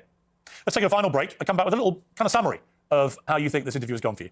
Okay. If you're a fan of epic fantasy, Arthurian legend, or just epic storytelling, I suggest torn apart by warring factions and standing on the brink of a new era with the rise of Christianity. Daily Wire Plus All Access members get the first 2 full episodes on Christmas Day. Not a teaser, not a sneak peek. Episodes 1 and 2 a full month before anybody else. So if you want to go ahead with the story, now's the time to join. And with the sale happening right now, you can get 50% off. Sort of anticipated that you would make some choices about how you wanted it to go, and I was fine with it. So I thought it was terrific. As a Catholic, you're probably aware that Jerusalem sort of anticipated torn apart by warring factions and standing on the brink of a new era with the rise of Christianity. Daily Wire Plus All Access members get the first 2 full episodes on Christmas Day. Not a teaser, not a sneak peek. Episodes 1 and 2 a full month before anybody else. So if you want to go ahead with the story, now's the time to join. And with the sale happening right now, you can get 50% off memberships, including the All Access plan. The Pendragon Cycle Rise of the Merlin premieres on January the 22nd, but All Access members can start watching on Christmas morning. Head to dailywireplus.com so you don't miss out. Okay, next Wednesday. We've been talking for nearly 2 hours. What is your view of how the interview has gone? I think it was great. Honestly, I think it was a tough interview. You're a tough interviewer. But I don't think there were surprises. I will not say it was an ambush because it wasn't. I sort of anticipated that you would make some choices about how you wanted it to go, and I was fine with it. So I thought it was terrific. As a Catholic, you're probably aware the Jerusalem Post has recently called on the Pope to openly condemn you. Would it matter to you if the Pope did? He's an American Pope, obviously. It would be very disheartening, yes. Why are they even paying him attention? Because he's our spiritual leader. He's the head of the church. He's the vicar of Christ. So if he condemned me, that would be very disheartening. And it would depend upon what he would say exactly. But yeah, I wouldn't like that. I wouldn't like that at all. If he condemned you because you've openly admitted to being a racist on this show? Oh, this racist. I would be disappointed if he said that, because I think that word racist, it means something different to everybody. And so I think that's just silly. I think that's just semantic. I don't know what they mean by it means something different to everybody. I don't. I think that's a forced statement. I think we all know what a racist is. Have you ever been in love in your life? Yeah, with a man. No, like romantically, no. Yeah, never. No. You don't think that's part of the problem? What's the problem? Why you are the way you are. Oh, and what's the way I am? What are you trying to say? I've given people 2 hours of the way you are. You're unashamed about a lot of it. I don't think I have a problem. I think I'm cheerful, boisterous. Look, unlike you, I'm willing to be a little provocative. Well, I guess you're willing to be provocative, but I'm willing to be very provocative, and I'm a free thinker. And I don't like to be tone policed. I don't like to be told about, people are going to tone police and play moral. He's not a free thinker of all you think is one way and all you think is condemned. But I kind of see where Piers is going at, Meg. Maybe if he had some love shown in his life, he could see things from a different perspective because he'd have something to actually care about, He don't have shit to care about. He don't have no woman. He don't have no children. I think he's into women. He is a self-admitting incel. And yeah. Cop about you can't make this joke or you can't make this statement. And I think that's just about being intellectually open. I'm a believer in openness. I completely agree. I think you should be perfectly free to express yourself exactly how you see fit. My problem is how you see fit with some of the things that you say. And we've been through a lot of them. And I think people who don't know you very well will have been shocked in parts and surprised in other parts. But in totality, they can see you for what you are. I think we've got a lot nearer to what the real Nick Fuentes is in the last 2 hours than we probably have seen from your other recent interviews. Would you agree? No, I mean, the clip thing, we've done the clip thing. We've all seen the clip show. Everyone's seen the clips. You think you're the first one to do the ADL rap sheet. So here you said this, and then here you said that. I've been playing that game for 10 years. So this is honestly more of the same, to tell you the truth. Nick Fuentes, I appreciate you coming on Uncensored. Thank you very much. Thank you for having me. Well, my thanks to Nick Fuentes, and my thanks to the hundreds of thousands of you watching this special live episode of Piers Morgan Uncensored. As I said during the interview, I think it was firm but fair, but you can all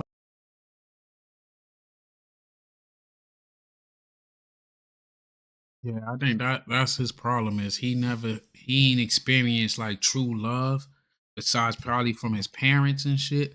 You never hear his sister come out and talk in his behalf or really back him up. And right now, all the attention he's getting is from other people that he's spilling the hate for, you know? Like that he can gas them up and somebody putting some money behind him to get him in these platforms, to get him to these places, and so he could be able to take care of himself. Because if he was banned from these banks and all that shit, how he even had the opportunity to take care of himself. I know he was on Rumble doing some numbers, but he spit this stuff because he contradicts it. I hate being around black people. I love being around Kanye West. I hate being around black people. I kind of like Candace Owen, like he picking and choosing, but he also know that his base and his bread and butter is being spreading this hatred, you know? And things ain't going like I said, he toned down some of that shit a lot. So something, he was checked by something or someone on how his what he been putting out on certain communities. So definitely I noticed a difference in this joint. Even when certain topics was brought up, he definitely had a different, you know, outlook and a calmer approach and try to rail around it a little. Let's see what the Young Turk said, how they felt about this interview.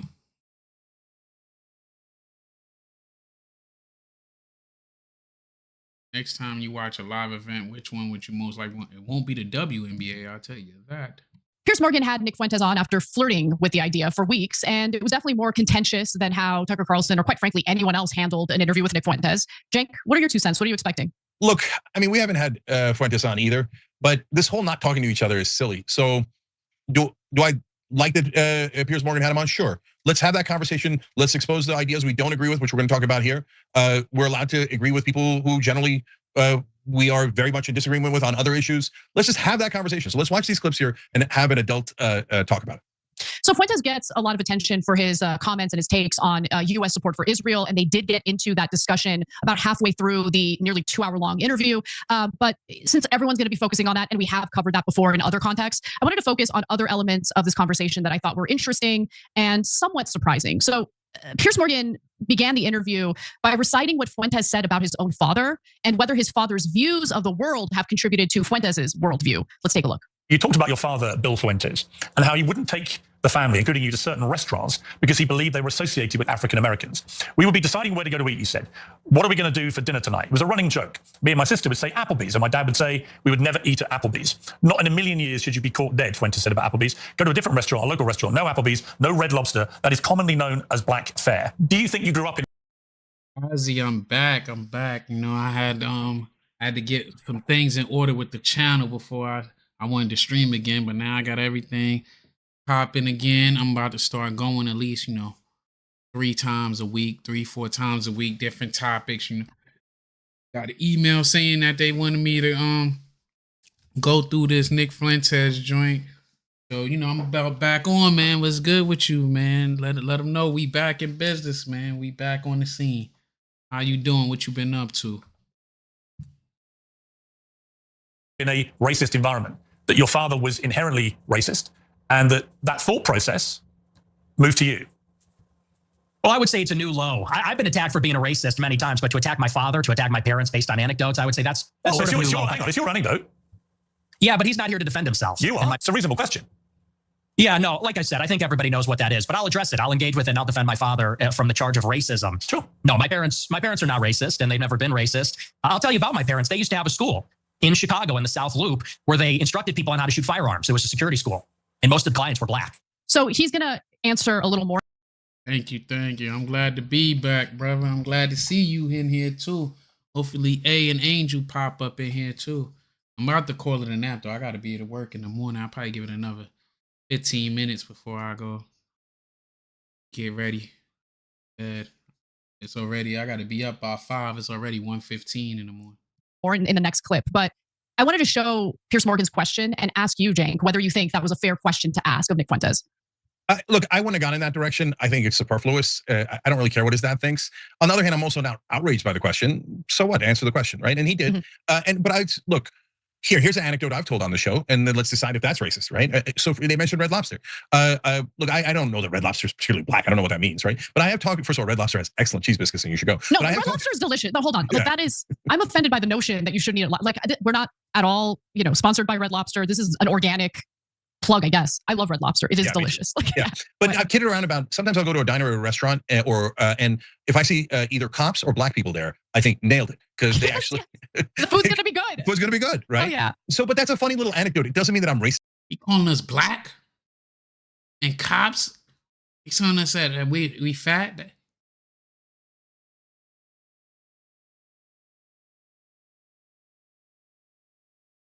Yeah, dude said that. Because we black, we like to eat. My anecdotic, what I do when I go to a restaurant, if I don't see fat people eating there, I don't want that shit, bro. I better see them come to get some takeout.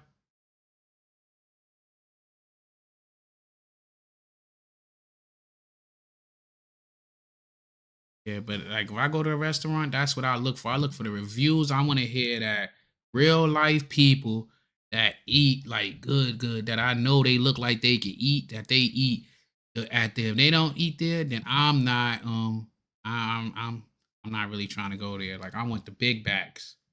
This is against white people and non-cops. So that's why like this is a little bit of a waste of time. We should get to Nick Fuentes' opinions. I don't mean us, I mean Piers starting with that. It seems needlessly hostile. I agree. I think opening with a question about Nick Fuentes' dad is kind of weird, especially considering the fact that Nick Fuentes streams for hours on end each day. And if you want to, actually focus on what Nick Fuentes himself has said about his own views, that would be more interesting. But nonetheless, he did answer the question. Let's go to his answer and then we'll move on. What my parents would say if they were here is that for many, many years, the older generations of black people were very respectful, very humble, very decent. In fact, my grandma used to have an anecdote. She grew up in a lot of dysfunction. Her mother was mentally ill, and they would be having dinner in the projects, and there'd be so much chaos and dysfunction and disagreement and fighting. And she would look across the way out the window at a black family in the other apartment, and they'd be holding hands around the table saying grace. And this is sort of the culture that used to prevail. But now what you have in the city is that there's no accountability for the black people. And now Chicago has become a complete dump because these teenagers go out and they take over the city. They call them teen takeovers. That's the euphemism for it. They're teenagers, but they all come from the same neighborhood. They drive up there and they mug people and attack people and they destroy cars and destroy shops. Okay, so that now we're starting to get into the territory of what Nick Fuentes actually thinks about the black community, and he's gonna weigh in on that a lot more in upcoming clips, including I think one of the most devastating clips that Piers Morgan played of Nick Fuentes in one of his rants. But before we get to that, Cenk, what are your thoughts on how he answered that? Yeah, look, I feel like we're constantly stuck in the middle in this way. So are there crime issues in some of the bigger cities? Yeah. By the way, crime's gotten much better in the last year and a half or so. But if you want to address that, no problem. If you want to make it racial, what's the point? What does it solve? Right. So are there issues that affect people in lower socioeconomic classes that affect both blacks, whites, Latinos the same? Yes. And blaming on one particular race is not that helpful at all. And there he was talking about what was wrong with his own culture, and then he strips to what's now wrong with black culture. But I don't think those are the issue at all. I think class is the issue in that particular case. And so I think he's misdiagnosing the problem pretty significantly. Yeah. Okay. So with that in mind, let's actually just go to the next clip because this is the one that caught my attention the most. They're always coming up with, no, it's not the Jews. No, it's not women. No, it's not blacks. It's actually really complicated. No, it isn't at all. Jews are running society. Women need to shut the up. Blacks need to be imprisoned for the most part. And we would live in paradise. It's that simple. He do say some wild shit like that. Appreciate you showing some love. Hopefully you subscribe to the channel. Strive, like, comment. I appreciate you. Hit that subscribe button. Let's finish. Yeah, he's bugging, man. He act like only ones that commit any type of crime, but it is what it is, man. Okay. Would you like to clarify what you meant there? That's all true. That's 100% true. Everything I said in that clip is true. Including that blacks need to be imprisoned for the most part? Yeah. Yes. Well, all of them? No, for the most part. What does the most part mean? What percentage of American blacks would you like to see in prison? Whatever the percentages of the murderers. I think it's 1 in 20 black men will commit a murder in their lifetime. So maybe let's say that, 5%. Oh, so you're talking about black people who murder people? Yeah. Oh, absolutely. Yeah. But you didn't say that. You just said blacks need to be imprisoned for the most part. You didn't clarify that you were talking about black murderers. Right. Okay, so he's going now. They're about to debate actual, per capita homicide numbers broken down by race, and they're actually both wrong. So stay tuned for that. But I mean, he just owns it, right? So he listens to that video of himself, not just going after black people, going after women, going after, various groups of people based on their identity, essentially lumping them all together as, a stereotype.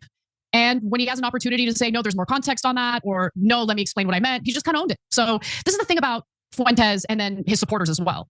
Because whenever you just say what he says he is, right? When he says that he's an anti-Semite, or when he says, that he thinks, most black people should be imprisoned, and then he has an opportunity to clarify whether he actually believes it, and he says, yeah, I believe it, and doubles down.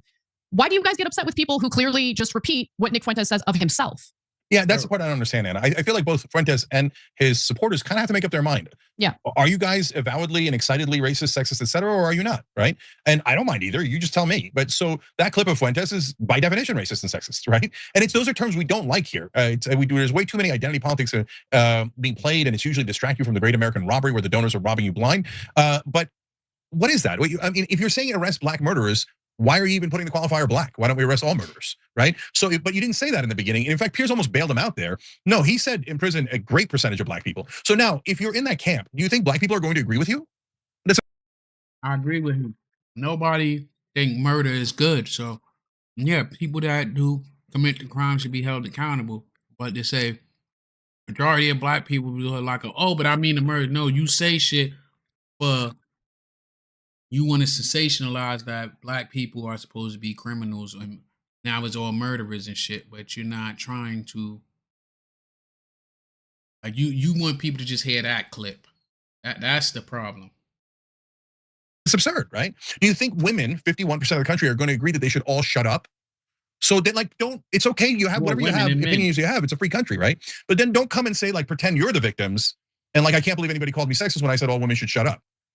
So yeah, look, obviously the idea that most black people should be in prison is disgusting, and I disagree with it wholeheartedly. The point that Fuentes, I think, is trying to make is that when it comes to homicides, the perpetrators who carry that out are unfortunately disproportionately black. And it's an uncomfortable statistic to bring up, but both he and Piers Morgan got the numbers wrong. In fact, both he and Piers Morgan thought the numbers were much higher than they really are.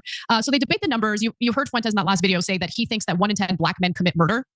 Okay, which is insane. That's insane. It is insane. But then Piers Morgan tries to correct him and says that the real number is 1 in 100, which is also insane. So he's misinterpreting numbers. I don't think that Piers Morgan is racist. I just think that he's misinterpreting the studies and the numbers. So I looked into this, and I think he's referencing a study in JAMA that was actually released in February of this year. The study was conducted by Paula Strassel from the Department of Epidemiology and Biostatistics at the University of Maryland. And here's what the study found. We can put the graph up on the screen, and on the far right side, you have whites represented. In the middle is where you have black individuals who have carried out homicides represented. Okay, so in the data set that's being studied here is between the year 2000 and 2019, and the homicide rate for black males ages 15 through 24 was around 74.6 per 100,000 population, or about 1 in 1,340 men in that age group specifically. Now that age group tends to, young men in general tend to be more aggressive, tend to, be more likely to act violently, right? So that's why you see that age group. I agree, because they fucking stupid. When you 14 to 24, you don't understand consequences and shit, and you more inclined to make dumb decisions because you think you're invincible, you think the world revolves around you, and you don't realize that you're going to be an adult way longer than you're going to be a child, and they feel they could do some dumb stuff and then still come home and still be young, group, overrepresented even within the various demographics or identities we're talking about here. And then there are years where the numbers are even worse, reaching as high as 101.5 per 100,000 in 2023. For black males aged 24 to 44, the rate was around 70 per 100,000. And then keep in mind that the researcher isn't just relying on raw numbers here, right? Putting this in a per capita perspective helps you kind of understand what the realities are in terms of which demographics are more likely to carry out this particular crime, which happens to be homicide and murder.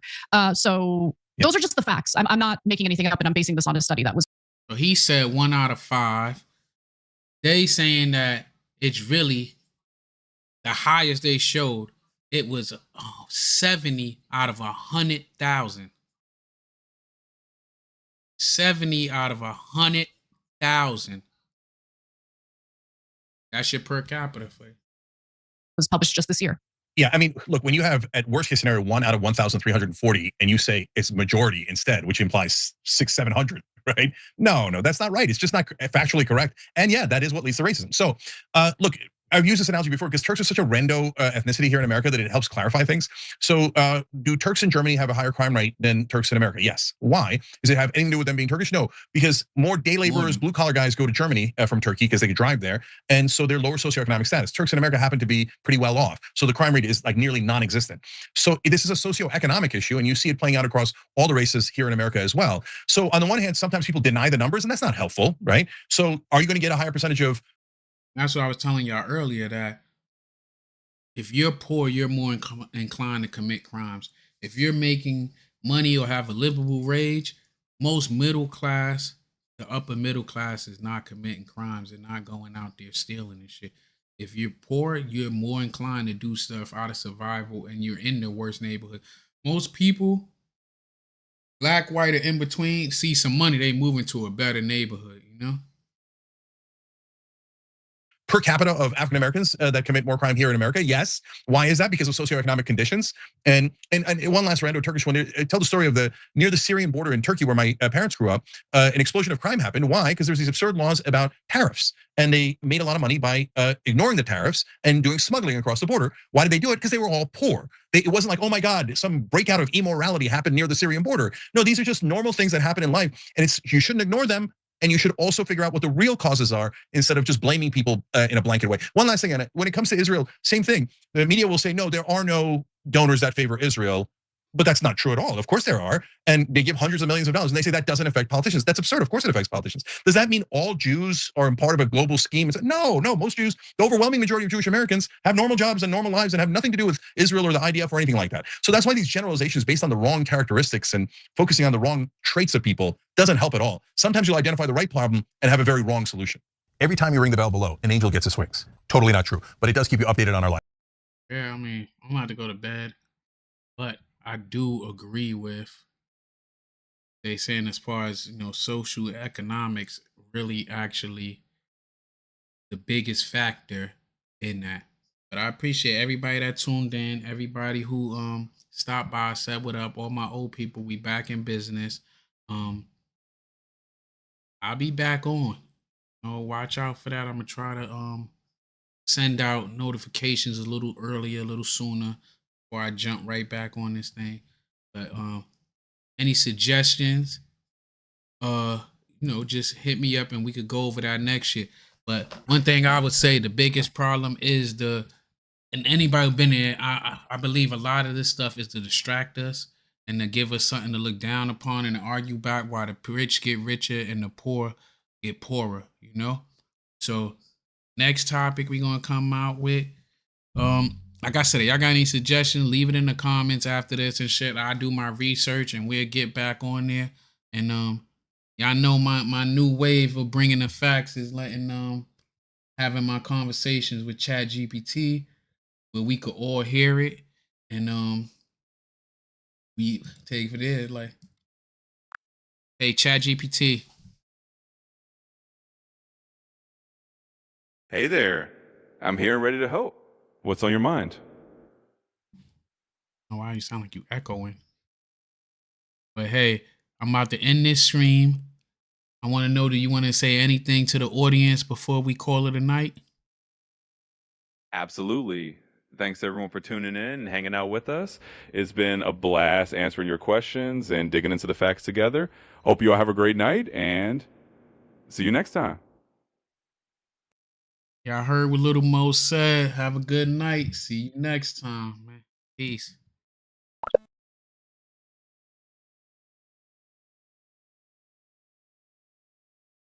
up your comments before I go.